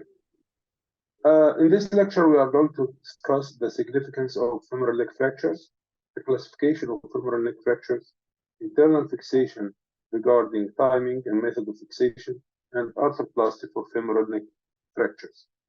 As we know, the incidence is about 250,000 hip fractures per year, but of course, these are not our Egyptian incidences. These are international or maybe United States numbers. Costs exceed $8 billion per annum, also maybe in the United States. With increasing life expectancy and the increasing number of hip fractures, this is expected to double by the year 2050. They occur predominantly as low-energy trauma in the elderly. Approximately 90% of hip fractures in this population result from a simple fall. A non-infected prediction found the curve unsolved fracture, and up till this moment, we can say it is still an unsolved fracture. So, what makes femoral neck fractures more peculiar and unpredictable than other injuries? The two most feared complications of femoral neck fractures, these are non-union and AVN. Non-union has a reported incidence of 10 to 34%, and fracture displacement is associated with higher incidence of non-union, although it has also been reported in undisplaced fractures. AVN long-term studies showed that AVN rates range from 30 to 40% in displaced fractures. With early reduction and stable internal fixation within 6 hours after fracture, AVN rates become as low as 11%. And we are going to come back to this figure, 6 hours, in a while. However, even in undisplaced fractures, a rate of aseptic femoral head necrosis of 11 to 20% can be expected. So, all in all, we can say that there is a 1 in 3 chance of a femoral neck fracture going into AVN or non-union. The choice of treatment for an intracapsular fracture can only be made on an individual patient basis. Factors which influence these decisions are the facilities available, surgical expertise, the degree of displacement of the fracture, and the delay from fracture to surgery, and of course, the age of the patient. As regards fracture displacement, we are well aware of the Gardner classification, and Gardner classified 4 types. Gardner 1, which is impacted in valgus, Gardner 2, undisplaced but not impacted, Gardner 3, displaced in varus, Gardner 4, completely displaced with proximal migration of the femoral shaft. And to simplify, because there is some inter and inter-observer unreliability, we simplified it by mentioning that Gardner 1 and 2 are undisplaced, Gardner 3 and 4 are displaced fractures. So on the top left, we see a Gardner type 1. On the top right, we see a Gardner type 2. On the bottom left, Gardner type 3. And on the bottom right, we see a Gardner type 4 fracture. There is little dispute among orthopedic surgeons. That means there is almost no dispute among orthopedic surgeons that undisplaced femoral neck fractures at any age should be fixed. Even if a patient is elderly and an undisplaced fracture, you should give him or her a trial of internal fixation. What about displaced fractures? Then comes the important issue of the age of the patient. If the patients are younger than 60 or 65, and this age, 60 or 65, marks the beginning of the elderly stage in human life, because it is the age of retirement and it ranges from 60 to 65 according to where you live, and therefore it has been coined as the beginning of the elderly or age. So in patients younger than 60 or 65, preservation of the femoral head is paramount, and by paramount, this is not the movie company. Paramount, we mean It's a very important issue. In older patients with unstable displaced fractures, arthroplasty may provide an adequate solution. So we go to discuss internal fixation. What about the timing of surgery? The issue of 6 hours is has been mentioned in some research, but it's not quite practical, especially in our country where the patient may come delayed for a variety of reasons. And therefore, the logical issue is to consider that the delay of treatment more than 48 hours is associated with a progressive increase in the risk of healing complications. Therefore, we should all strive that the patient should be operated before 48 hours. What about after 3 weeks? This is called a neglected fracture, and it has its own type of management, including osteotomies and etc. What about between 48 hours and less than 3 weeks? We call it a delayed fracture, and it also may merit special consideration. So we're still discussing the internal fixation, and we have discussed whether it's displaced or undisplaced, and we have discussed the issue of timing. Now we come to the issue of fracture orientation.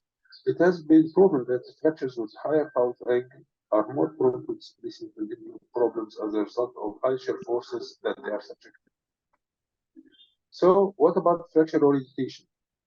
In the shown example, this is a paper which shows type 1 to be 30 degrees, type 2 to be 50 degrees, and type 3 to be 70 degrees. Actually, this is a wrong conception because the original description was by a German surgeon, Pauwels, and it was in German. And when it was translated, the English translators took an example that he mentioned and made it into the rule.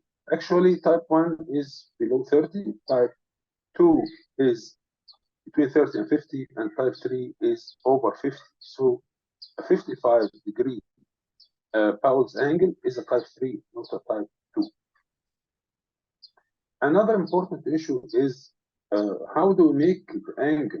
We make the angle with the it differs with the limb position. If the limb is abducted or adducted, this affects the the limb is abducted or adducted. This will affect the orientation of the fracture line and therefore its relation with the horizon. Therefore, we have learned that we should make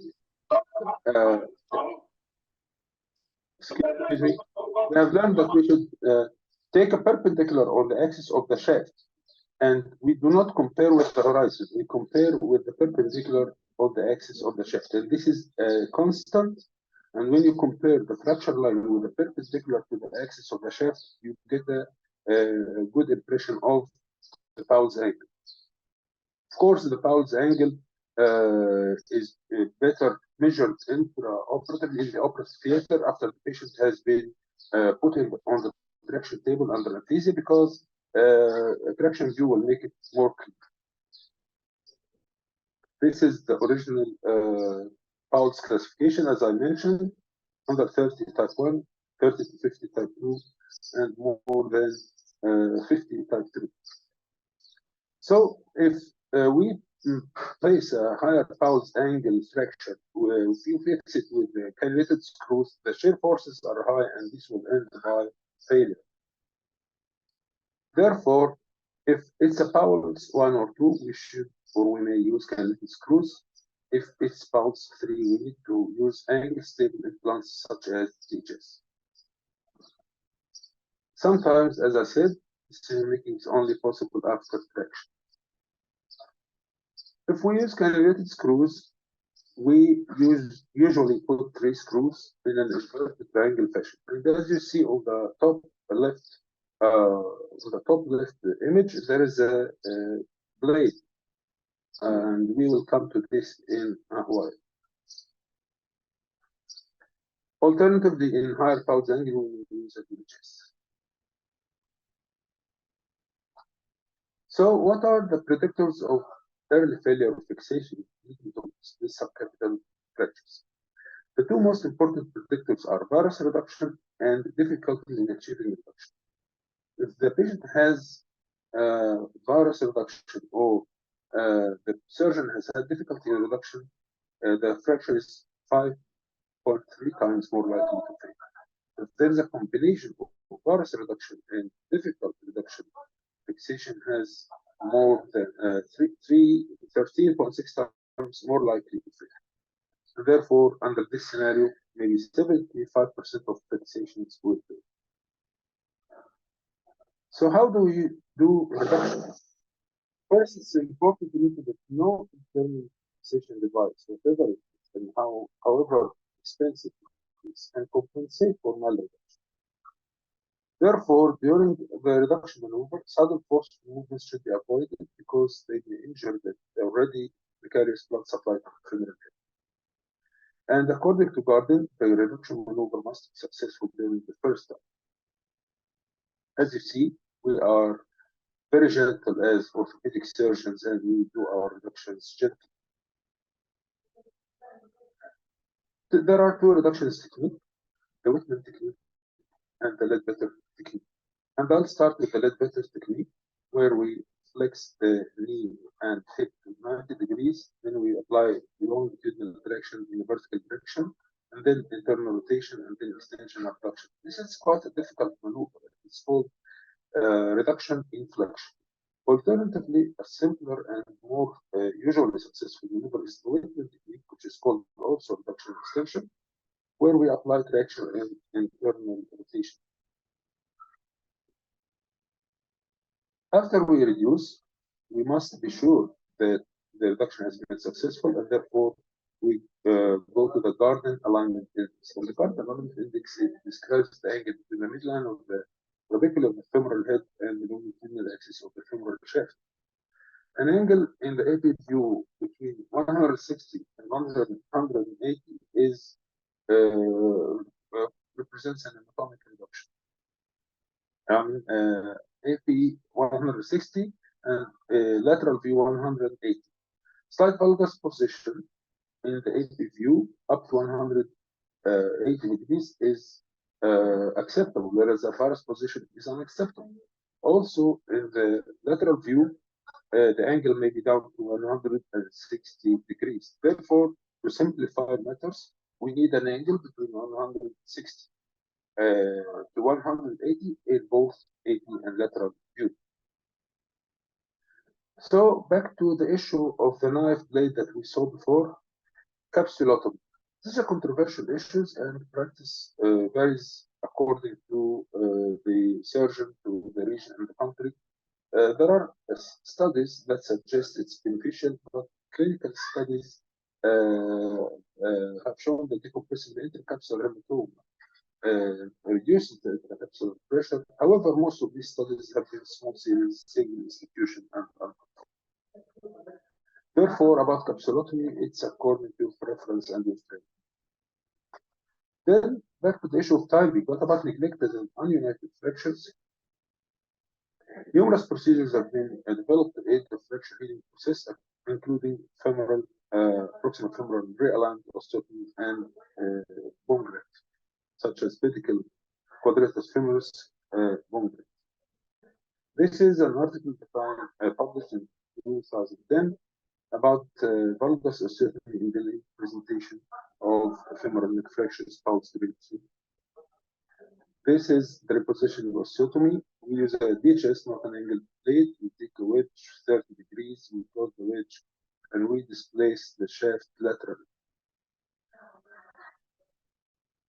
This converts the shear forces into compression forces and aids unity. So back again to the issue of the age of the patient. If we are above 60, we have early elderly and late elderly.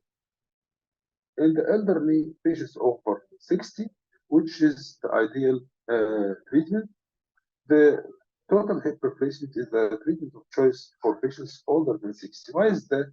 Because total hip replacement has the lowest chance of revision surgery, even though the best chances of the best results of replacement is not equal to the best results of fixation, but still hip replacement, and more specifically total hip replacement, has lower chances of revision. Therefore, the patient can get and the surgeon can get his peace of mind.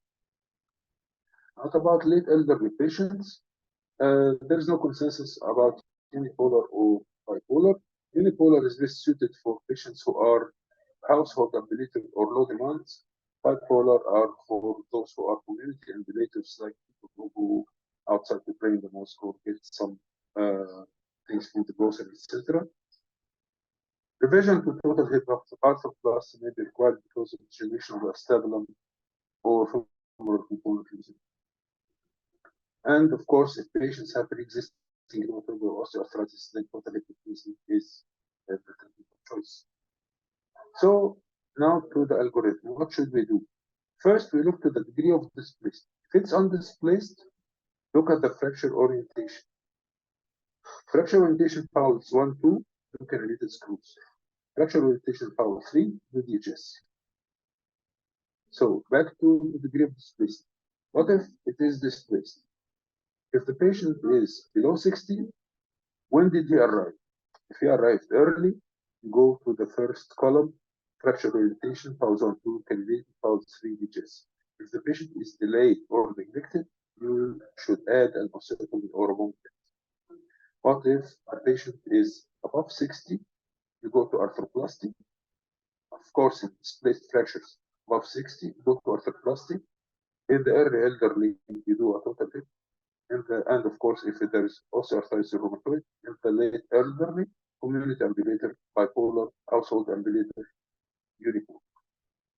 Take home message: if it's displaced, please merits fixation.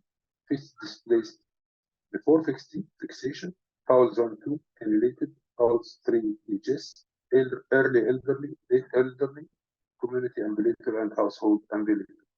Thank you very much. Thank you so much, dear Professor Absalam Eid, for this very important talk about a very important subject. And because of the importance of this topic, we will have many talks about such a topic. We can allow just one question, sir, and we have one question from Dr. Walid Goma. Is it 6, 12, 24, or 48 hours the golden time limit behind which I cannot blame myself for delay if the case is fit for surgery from the start? Well, as I mentioned, the logical and practical number here is 48 hours. If you can operate well before 48 hours, good for you and good for the patient. But beware that most of these patients are elderly. We are not here talking about the young and fit patients, but even the younger patients with neck fractures, they usually come with high energy and they also may deserve specific preparation. Therefore, you should prepare the patient well. You should operate before 48 hours. If you wait beyond 48 hours, your chances of complications are bigger. Thank you so much, Professor Absalam, for your presentation and for your interesting talk. Now we will move to the next speaker. The next speaker will be Professor Mohammed Shafii, Professor of Orthopedic Surgery and Vice Dean of Minya University. Professor Mohammed will speak about hip fractures in elderly, the gray zone to fix or replace, which is a very important topic. Thank you so much for joining us, sir. Thank you.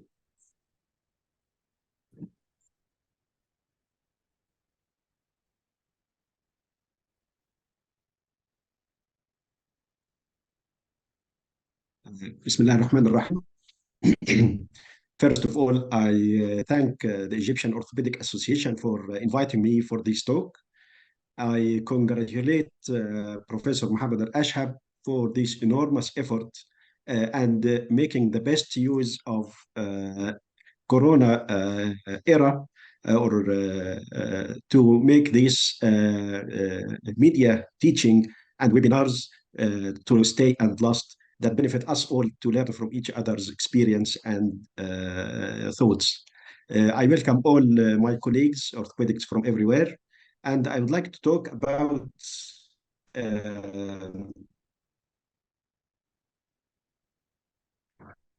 hip fractures in special population, the 80s plus, and a special group of fracture, which is not the intracapsular fracture just covered, and in this age group should be treated by arthroplasty straightforward, and not the extracapsular, which should be fixed. I'm talking about the gray zone in between.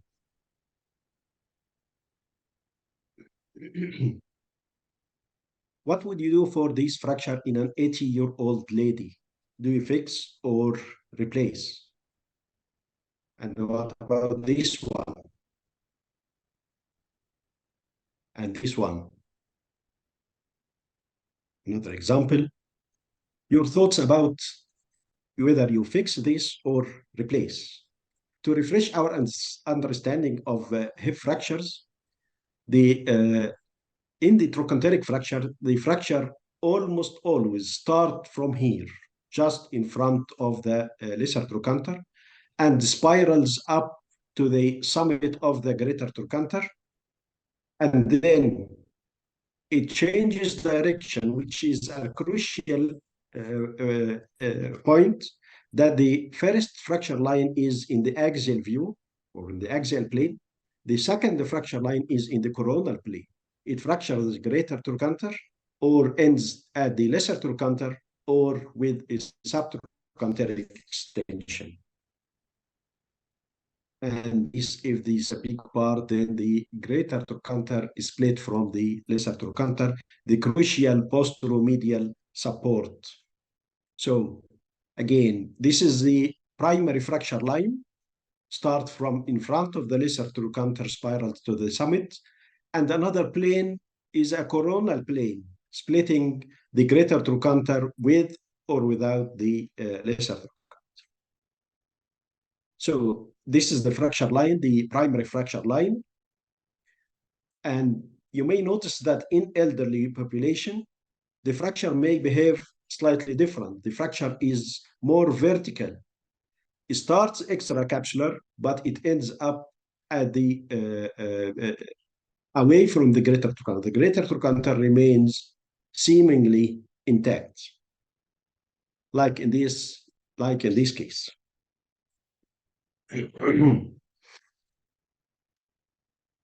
Or sometimes it behaves differently again, and it moves more transversely.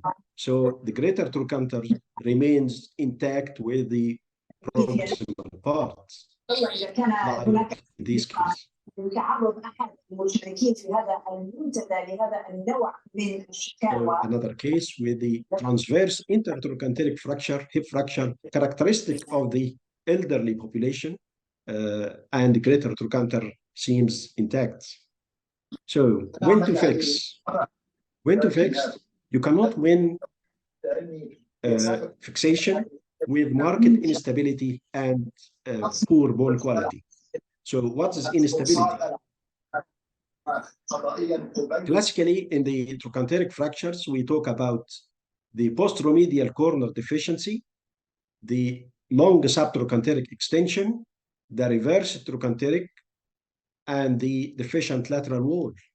But actually, in this elderly group of patients, you notice that the market instability is related to vertical displacement, market vertical displacement at the initial displacement, and posterior sag or market vertical displacement. So if you have reasonable stability, you fix and you start by crucial good reduction. Accept no varus, and you medialize the shaft rather than lateralize, and you correctly restore rotation to maintain medial contact. Medialization of the shafts. This patient is 90. You notice the spike of the proximal part is inside the shaft, not in front of the shaft, or probably posterior. During operative, this to the first look seems good reduction. Medial cortex is seemingly intact, but you see the greater trochanter is here.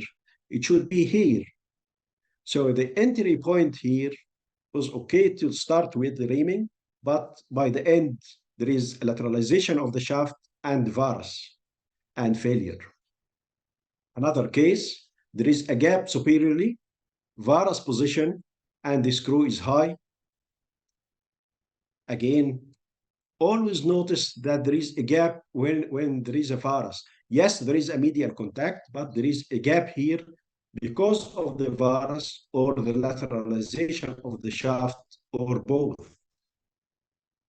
Another case with a gap superiorly. So be aware that the imaging can be misleading, especially intraoperatively. Lateral view may be inadequate. This case, the reduction looks very good on the AP, but look at the lateral. Rotation of the proximal part and posterior sag. This requires another approach, Hohmann, to reduce the rotation of the head and complete the operation. This is the final after correction of rotation. Another case, this. Then after reduction, which you choose, nail or plane? The intramedullary nail fixation is superior to extramedullary, of course, because it's mechanically better, stronger, shorter lever arm, buttress against the medial shift or collapse of the proximal part, less tissue cutting and less operative time. And this is the mechanical view, shorter lever arm. But in this old patient with Coxa-Vara, neck shaft angle may be as little as 90 degrees by age of 90. So the cephalic screws of the cephalomedullary nail will be high in the head. So if you may err to slight valgus, which gives better biomechanics by decreasing the lever arm. But at the same time, you need to do some adduction into varus to get axis, which is makes things more difficult, especially in obese patients.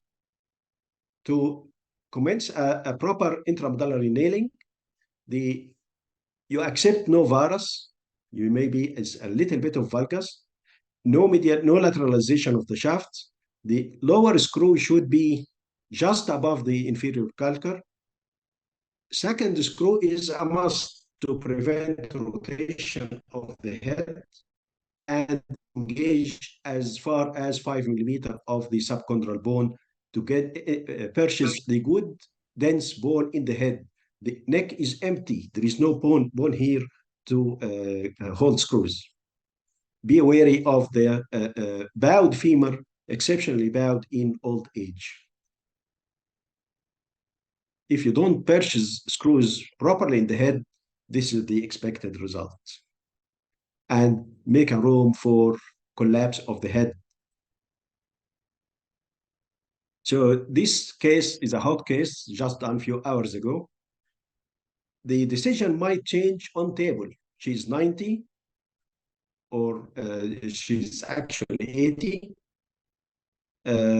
Vertical fracture, as we said, from here, the greater trochanter is intact, but she is frail lady. The reduction looks very good on X-ray, on imaging.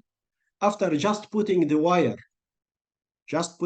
before reaming, you notice that there is a fracture of the greater trochanter. This is not seen. This is not seen in any X-ray, but you can purchase a good bone quality by intramedullary nailing. Another case.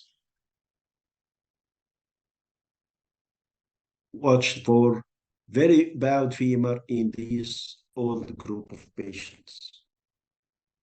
So, has the extramedullary plate fixation has a role. DHS and the rotation screw, second screw, may have a role if you fear for greater trochanter to fracture or a fracture to displace. Like in this case, the greater trochanter seemingly intact with the proximal part. After putting the nail, the greater trochanter is off and the fixation is in varus.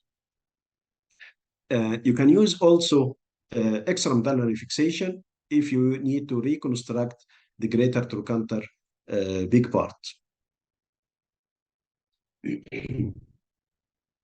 Or if there is a medullary obstruction for nailing or stem of arthroplasty, you can revert to extramedullary fixation and second screw. Second screw must have a fixed angle fixation to plate, so prevent rotation. Talking about reconstructing the lesser trochanter in this age group is easily said, but it's technically difficult and not uncommonly impossible. The lesser trochanter is retracted by the strong iliopsoas, and it is very weak and may be fragmented. If you do this, it usually unites as long as you achieve good reduction and prevent rotation. The arthroplasty is not relying much on bone quality and union. So there is no need for recumbency or delay weight bearing. So it is have a merit. The old age, especially if delirium, cannot obey the orders of partial weight bearing. But it is a bigger surgery, definitely higher incidence of complications, especially dislocation rate is higher in trauma cases. So you revert to a large head size, like bipolar. If the hip is arthritic, you go for a total hip, but in this case, you rely on tripolar, which makes things even bigger. So arthroplasty is a bigger surgery in these frail elderly patients, especially in they have a trauma settings with hematoma, bruising, soft tissue deficiency, more blood loss and tissue damage occur. Additionally, reconstruction of greater and or lesser trochanter may be added. The approach, use the approach you are familiar with, whether lateral or posterior, but there is no place for anterior approach. Gentle technique, and don't use a strong assistant. Strong external rotation may fracture the femur or damage the ligaments of the knee, causing strain and soreness. They usually complain of after arthroplasty. Greater trochanter may need to be reconstructed. However, there is many ways of reconstructing the greater trochanter, meaning that none of them is totally successful. You use K-wires to prevent falling of the greater trochanter anteriorly or posteriorly with flexion extension. And this is no guarantee of failure of fixation of the greater trochanter.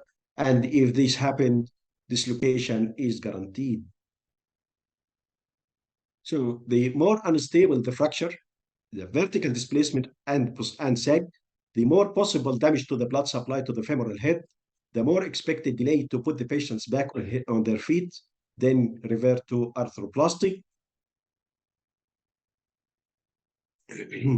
This is a marked displacement, posterior sag, marked vertical displacement with no part of greater trochanter attached to the femoral head, with possible or very possible affection of blood supply. This case highlights the importance of keeping the options.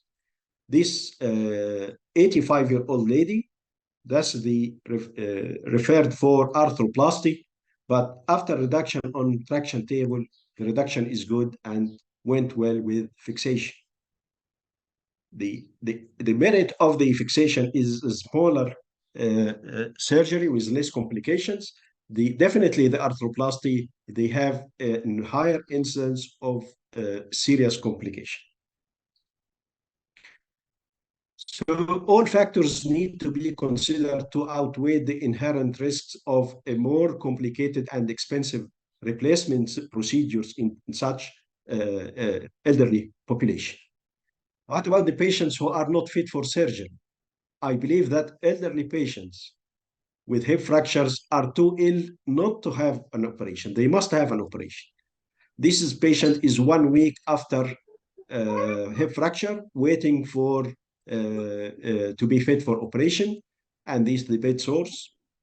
And in these patients, we use a mobile traction as an external fixator under sedation, analgesia, and local anesthetic. You can do an external fixator and they unite. I urge you to look at this paper from the American Academy of Orthopedic Surgeons about the management of hip fractures in the elderly. They reviewed thousands of articles and came out with 25 medical or non-surgical recommendations. The most significant or most strong recommendations that the geriatric hip fracture patient must be a multidisciplinary team with a multimodal pain control, regional anesthesia and blocks, nutritional support, post-operative physical and rehabilitation, and osteoporosis evaluation. The hip fractures may lose up to 1 liter of blood, and there is no evidence that they should delay the hip surgery on patients on aspirin or clopidogrel. It's most important to minimize delirium, which is very likely as a cause and a result of hip fractures, replace blood loss, and reduce fasting up before anesthesia from fluids for only 2 hours. Prolonged fasting is associated with increased catabolism, hypoglycemia, immunosuppression, and dehydration. To take home message, the instability reflected by displacement is very important. The external rotation is not bad. This means that it is an open book and the blood supply is maintained, but the sag is bad. The varus displacement is not bad, but vertical displacement is very bad. Reduction is crucial in the 3 planes. Second generation cephalomedullary nails tips and tricks improve the results remarkably, and you keep the options available between arthroplasty and fixation till you reduce and properly image the reduction. Resort to arthroplasty, especially if vascularity of the femoral head can be jeopardized. After you finish the operation, get the old veterans back to and up on their feet. They were strong, they lived long, they need to keep spirit. Team should prevent second fractures by identification and treatment of osteoporosis, prevention of falls by improving balance and mobility, and encourage functional activities of daily living and strengths. You just need a hand. Thank you very much. Thank you so much, Professor Mohammed Al-Shafei, for this very interesting presentation. We can take about 3 questions before we move to the next speaker. First question, Professor Al-Shafei, from Dr. Kamal Hamza: how can I get an accepted gentle reduction without traction table? We mean the reduction on the traction table. And if you see that the reduction is not working good for you, then you revert to arthroplasty before opening.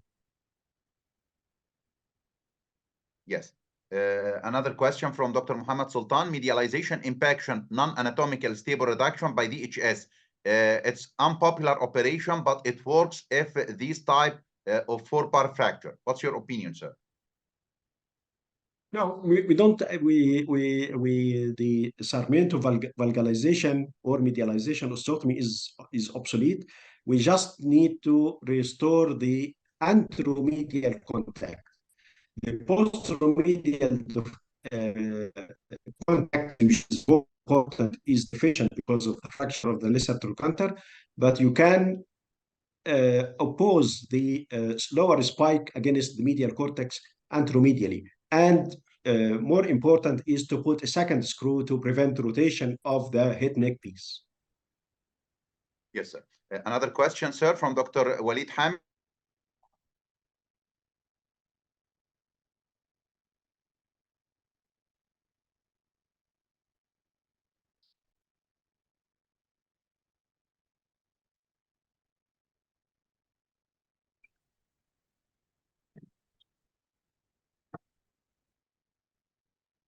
You can hear me, Professor Muhammad?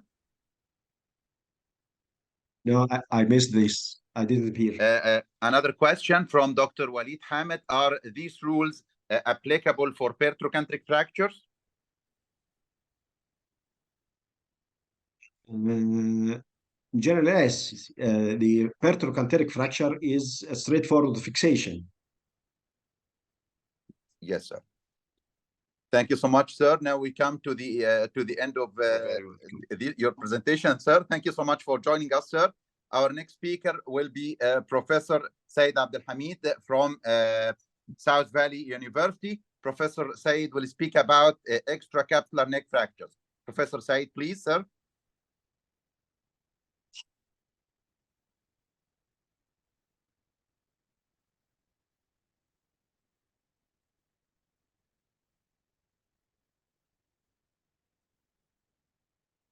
Professor Said, you are muted, sir. You are muted, sir. السلام عليكم ورحمة الله وبركاته. عليكم السلام ورحمة الله وبركاته, أستاذنا. First of all, I'd like to thank the Egyptian Orthopedic Association, in particular Professor Mohammed Al-Ashhab. He is doing really marvelous effort in spreading the knowledge في ميزان حسنات حضرتك إن شاء الله. And I am honored to be side by side to my great professors and mentors in this session. And I'm going to talk about the extracapsular hip fractures. Actually, we orthopedic surgeons have a different understanding of hips. And this is Shakira say that hips don't lie. In fact, sometimes they do. As for hip fractures, they are classified as my professor Mohammed Shafi said into intracapsular fractures, previously talking about by Professor Eid, and extracapsular fractures that includes trochanteric and subtrochanteric fractures. In fact, extracapsular fractures, approximately 40% of all hip fractures, 90% of them are trochanteric fractures.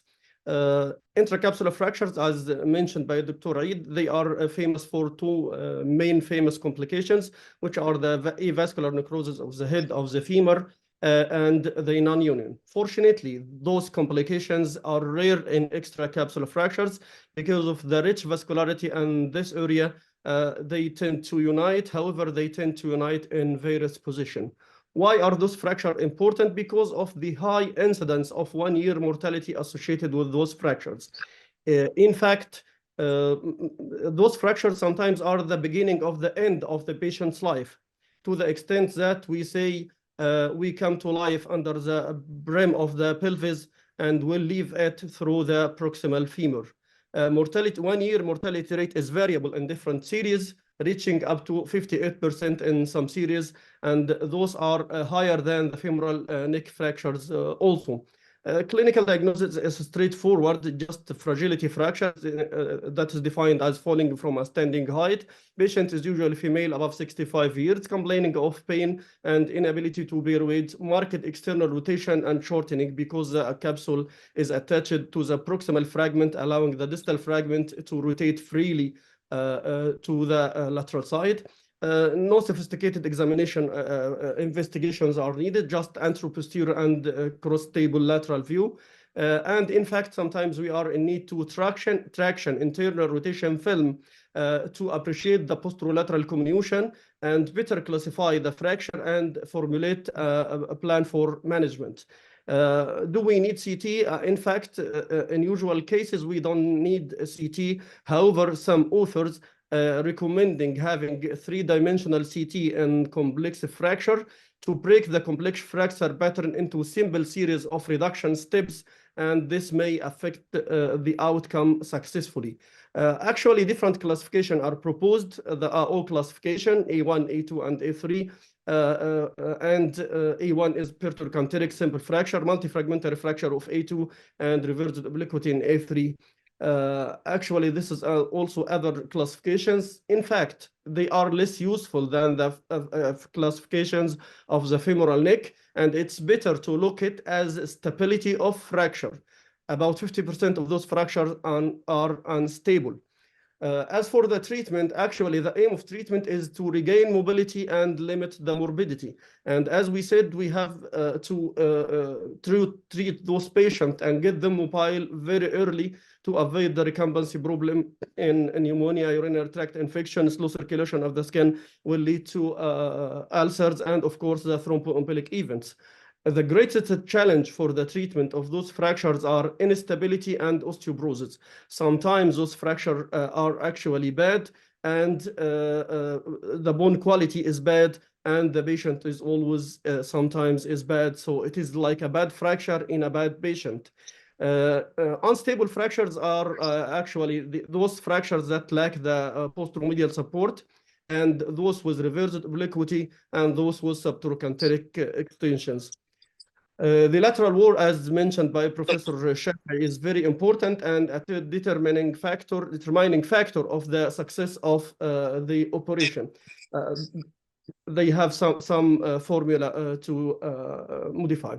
If there is a place for non-operative treatment, actually it is rarely indicated, as Professor Shafi said, and should be considered only in non-ambulatory patient with very high risk of mortality intraoperative.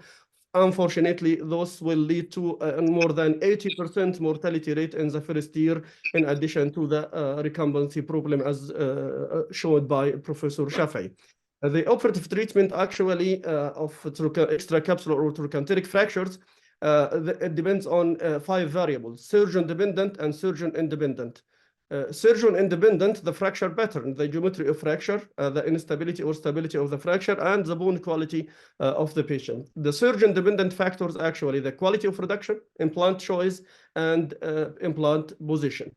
As my professor Osama Farouk talked about the critical importance of timing in such operations, actually timing is very important in our case. And those fractures should be dealt with as emergent but not urgent fractures.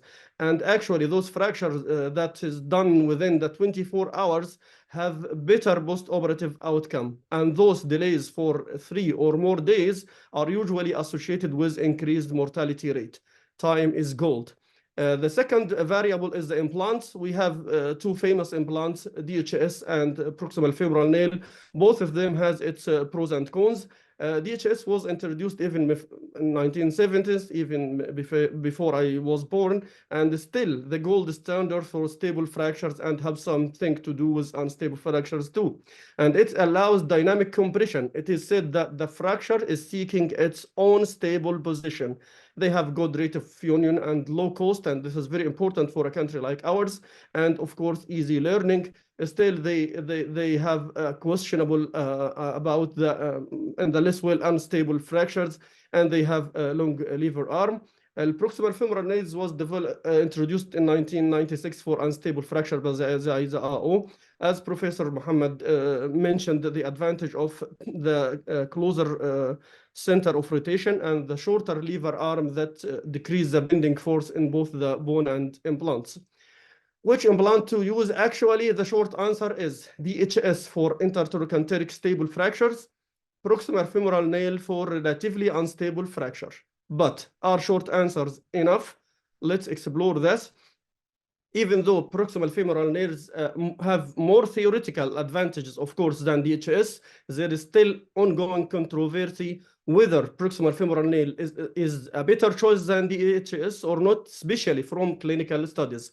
This is Parton and colleagues published this paper in Journal of Bone and Joint Surgery 2010, and they concluded that DHS should remain the gold standard for treatment of extracapsular fracture, and they found that it have similar outcomes with the gamma nail. Still, it is significantly cheaper. The results of review of literature has no significant advantage of proximal femoral nail over DHS in terms of complications and functional outcome. Another papers reported that DHS was not inferior to intramedullary nailing even for unstable fracture types.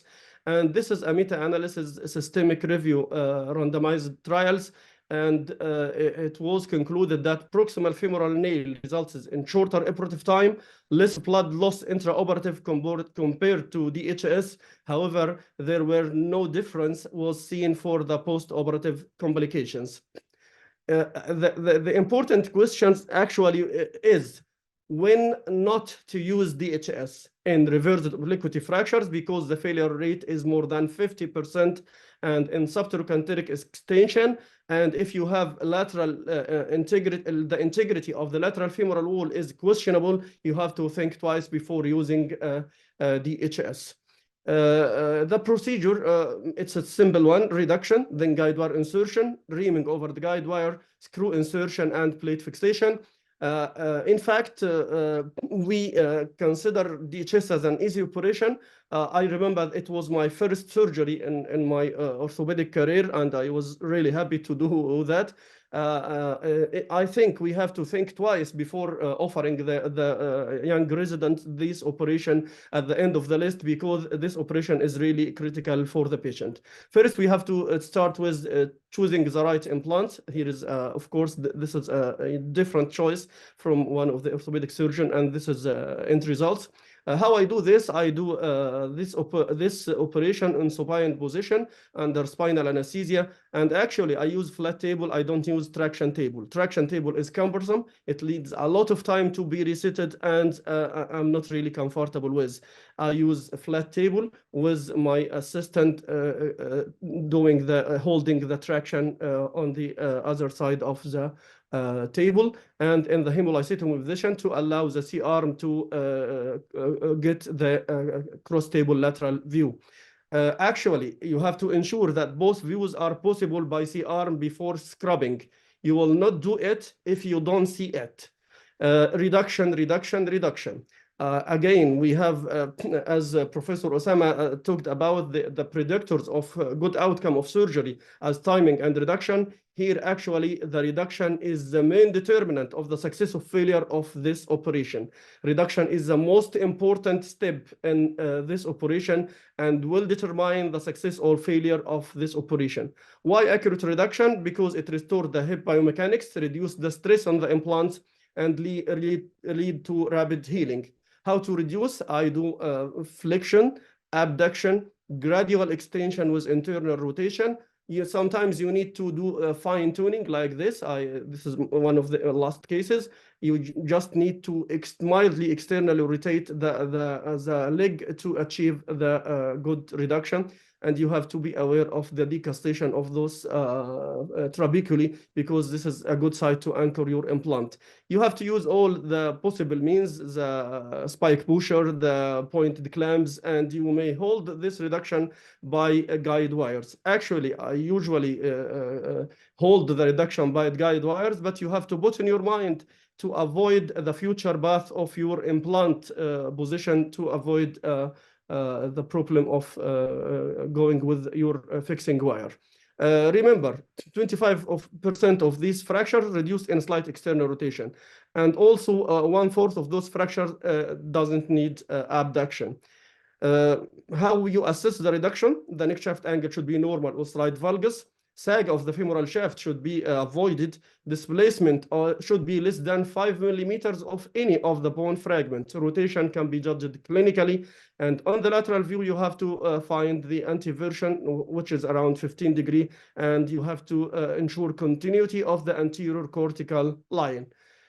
You have to avoid heavy traction because it will lead to valgus. More valgus is not appreciated.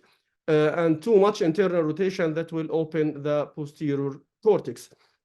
Actually, this is the tip apex distance, which is a summation of the distance from the tip of the screw to the apex of the femoral head in the AB and lateral view.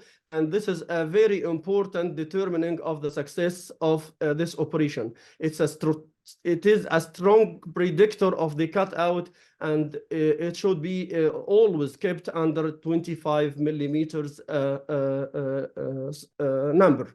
This is also lesser trochanter is intact. The proximal fragment will be flexed, abducted, and externally rotated. The reduction will be difficult. If all visible, you have to put that in your mind if you inspect the X-ray and find the lesser trochanter is intact. The approach is slightly posterior to the mid-axial line. The guide wire should be using the guide angle, and this angle should be flushed with the shaft of the femur.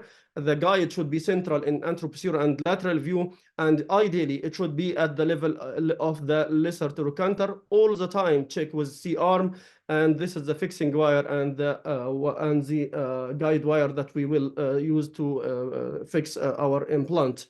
Reaming should be done over guide. Please avoid bending of the guide. It may be broken and be careful about shouldering, because sometimes you broke the lateral wall intraoperatively, and this occurs in a very good deal of numbers in those cases. And here you are transferring this case from stable to unstable, and you will need another implant to support your fracture. The screw position should be ideally central in the AP and central in the lateral. More important is the tape apex distance. And if difficulty encountered, slightly posterior and inferior positions are accepted. Tab or not, we tab actually in young patients, and we have to consider always the stabilization of the proximal fragment by guide wire while we are tabbing. And if we are going to tab, we have to tab 5 millimeters length than the reamed area. Of course, you have never to force the plate on the screw. And another very good option or aid, which is the TSP or trochanteric stabilizing plate. We have to use this plate in case of lateral wall comminution. And actually, I sometimes used T plate if this plate is unavailable. One of them is named after our great Professor Muhammad Shafi, the preceding speakers. We always consider a Shafi plate in your instrument, on your plates.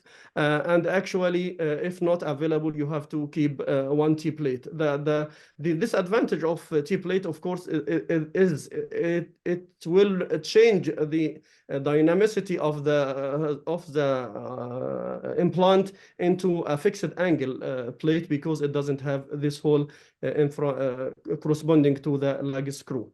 However, if you can't find the TS plate, you can use this T plate. In fact, trochanteric stabilizing plate in the treatment of trochanteric fractures, this was published in Acta Orthopedica in 2021. It provides a more stable construct, reduce the leg screw sliding and medialization. However, this is translated into improved clinical outcomes or not, it is unclear. This is another paper comparing BFN against DHS with TSP for unstable fractures, and the conclusion is they have both comparable outcome and good results. This is a very nice implant I came across in the last CCOT was held in Egypt.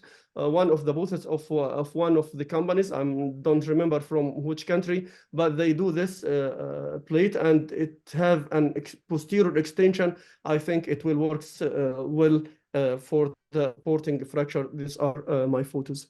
Right or left side, does it matter? Actually, it doesn't, but you have to be careful because in the right hip, you tighten the screw in clockwise manner, which will be stabilizing the fragment towards the shaft. In the left, you may elevate the proximal fragment, and you have to put that in your mind and to fix a guide wire or something to avoid this position.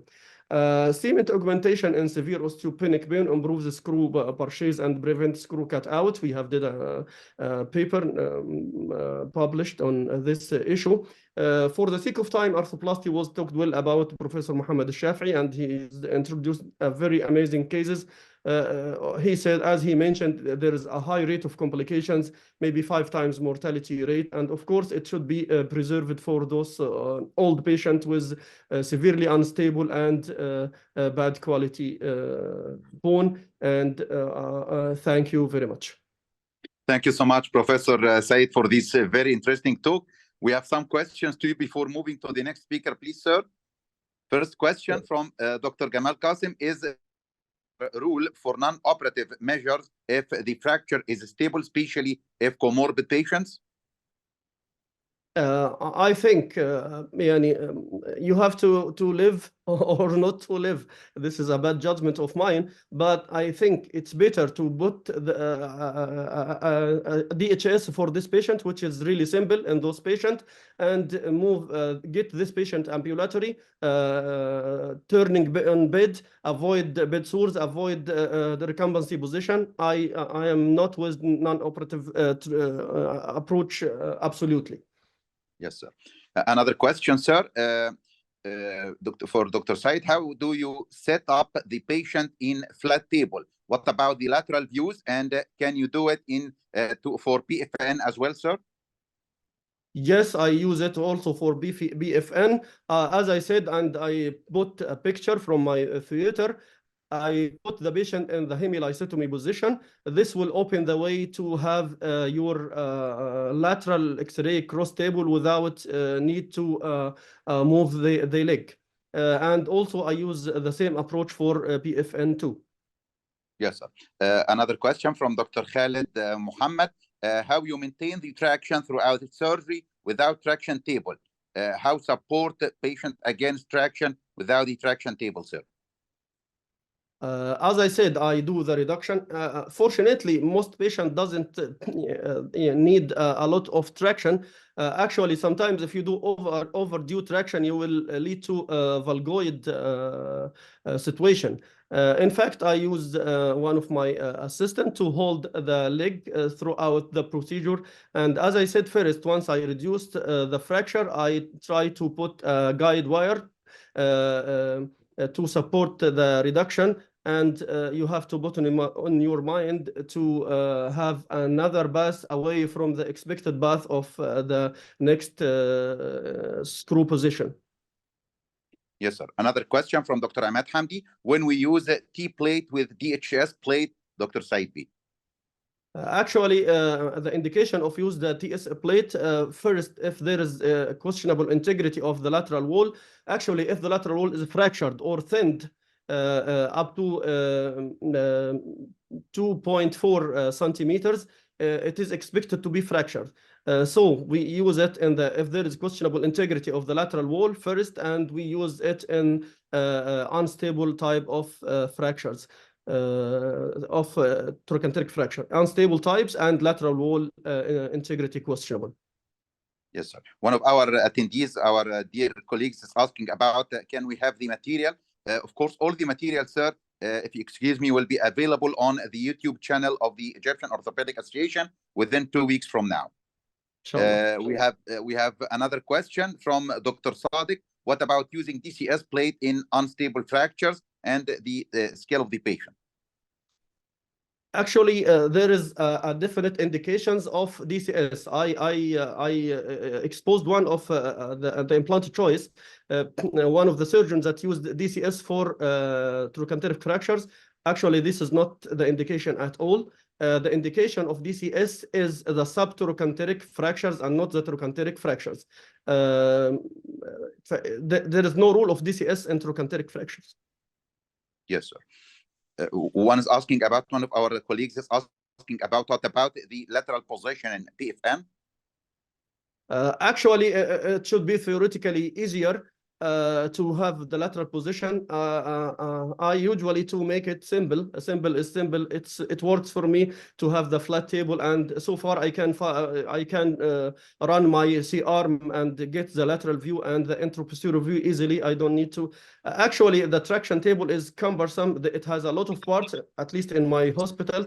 And to set this traction table, I need a lot of time, more than 30-40 minutes to set it the right way. Yes, sir. The last question, sir, from Dr. Akila. What about version correction when supplying side plate, retro or anti or non-traction table? Sorry, I didn't get you. What about version correction when applying side plate, retro or anti or non-traction table?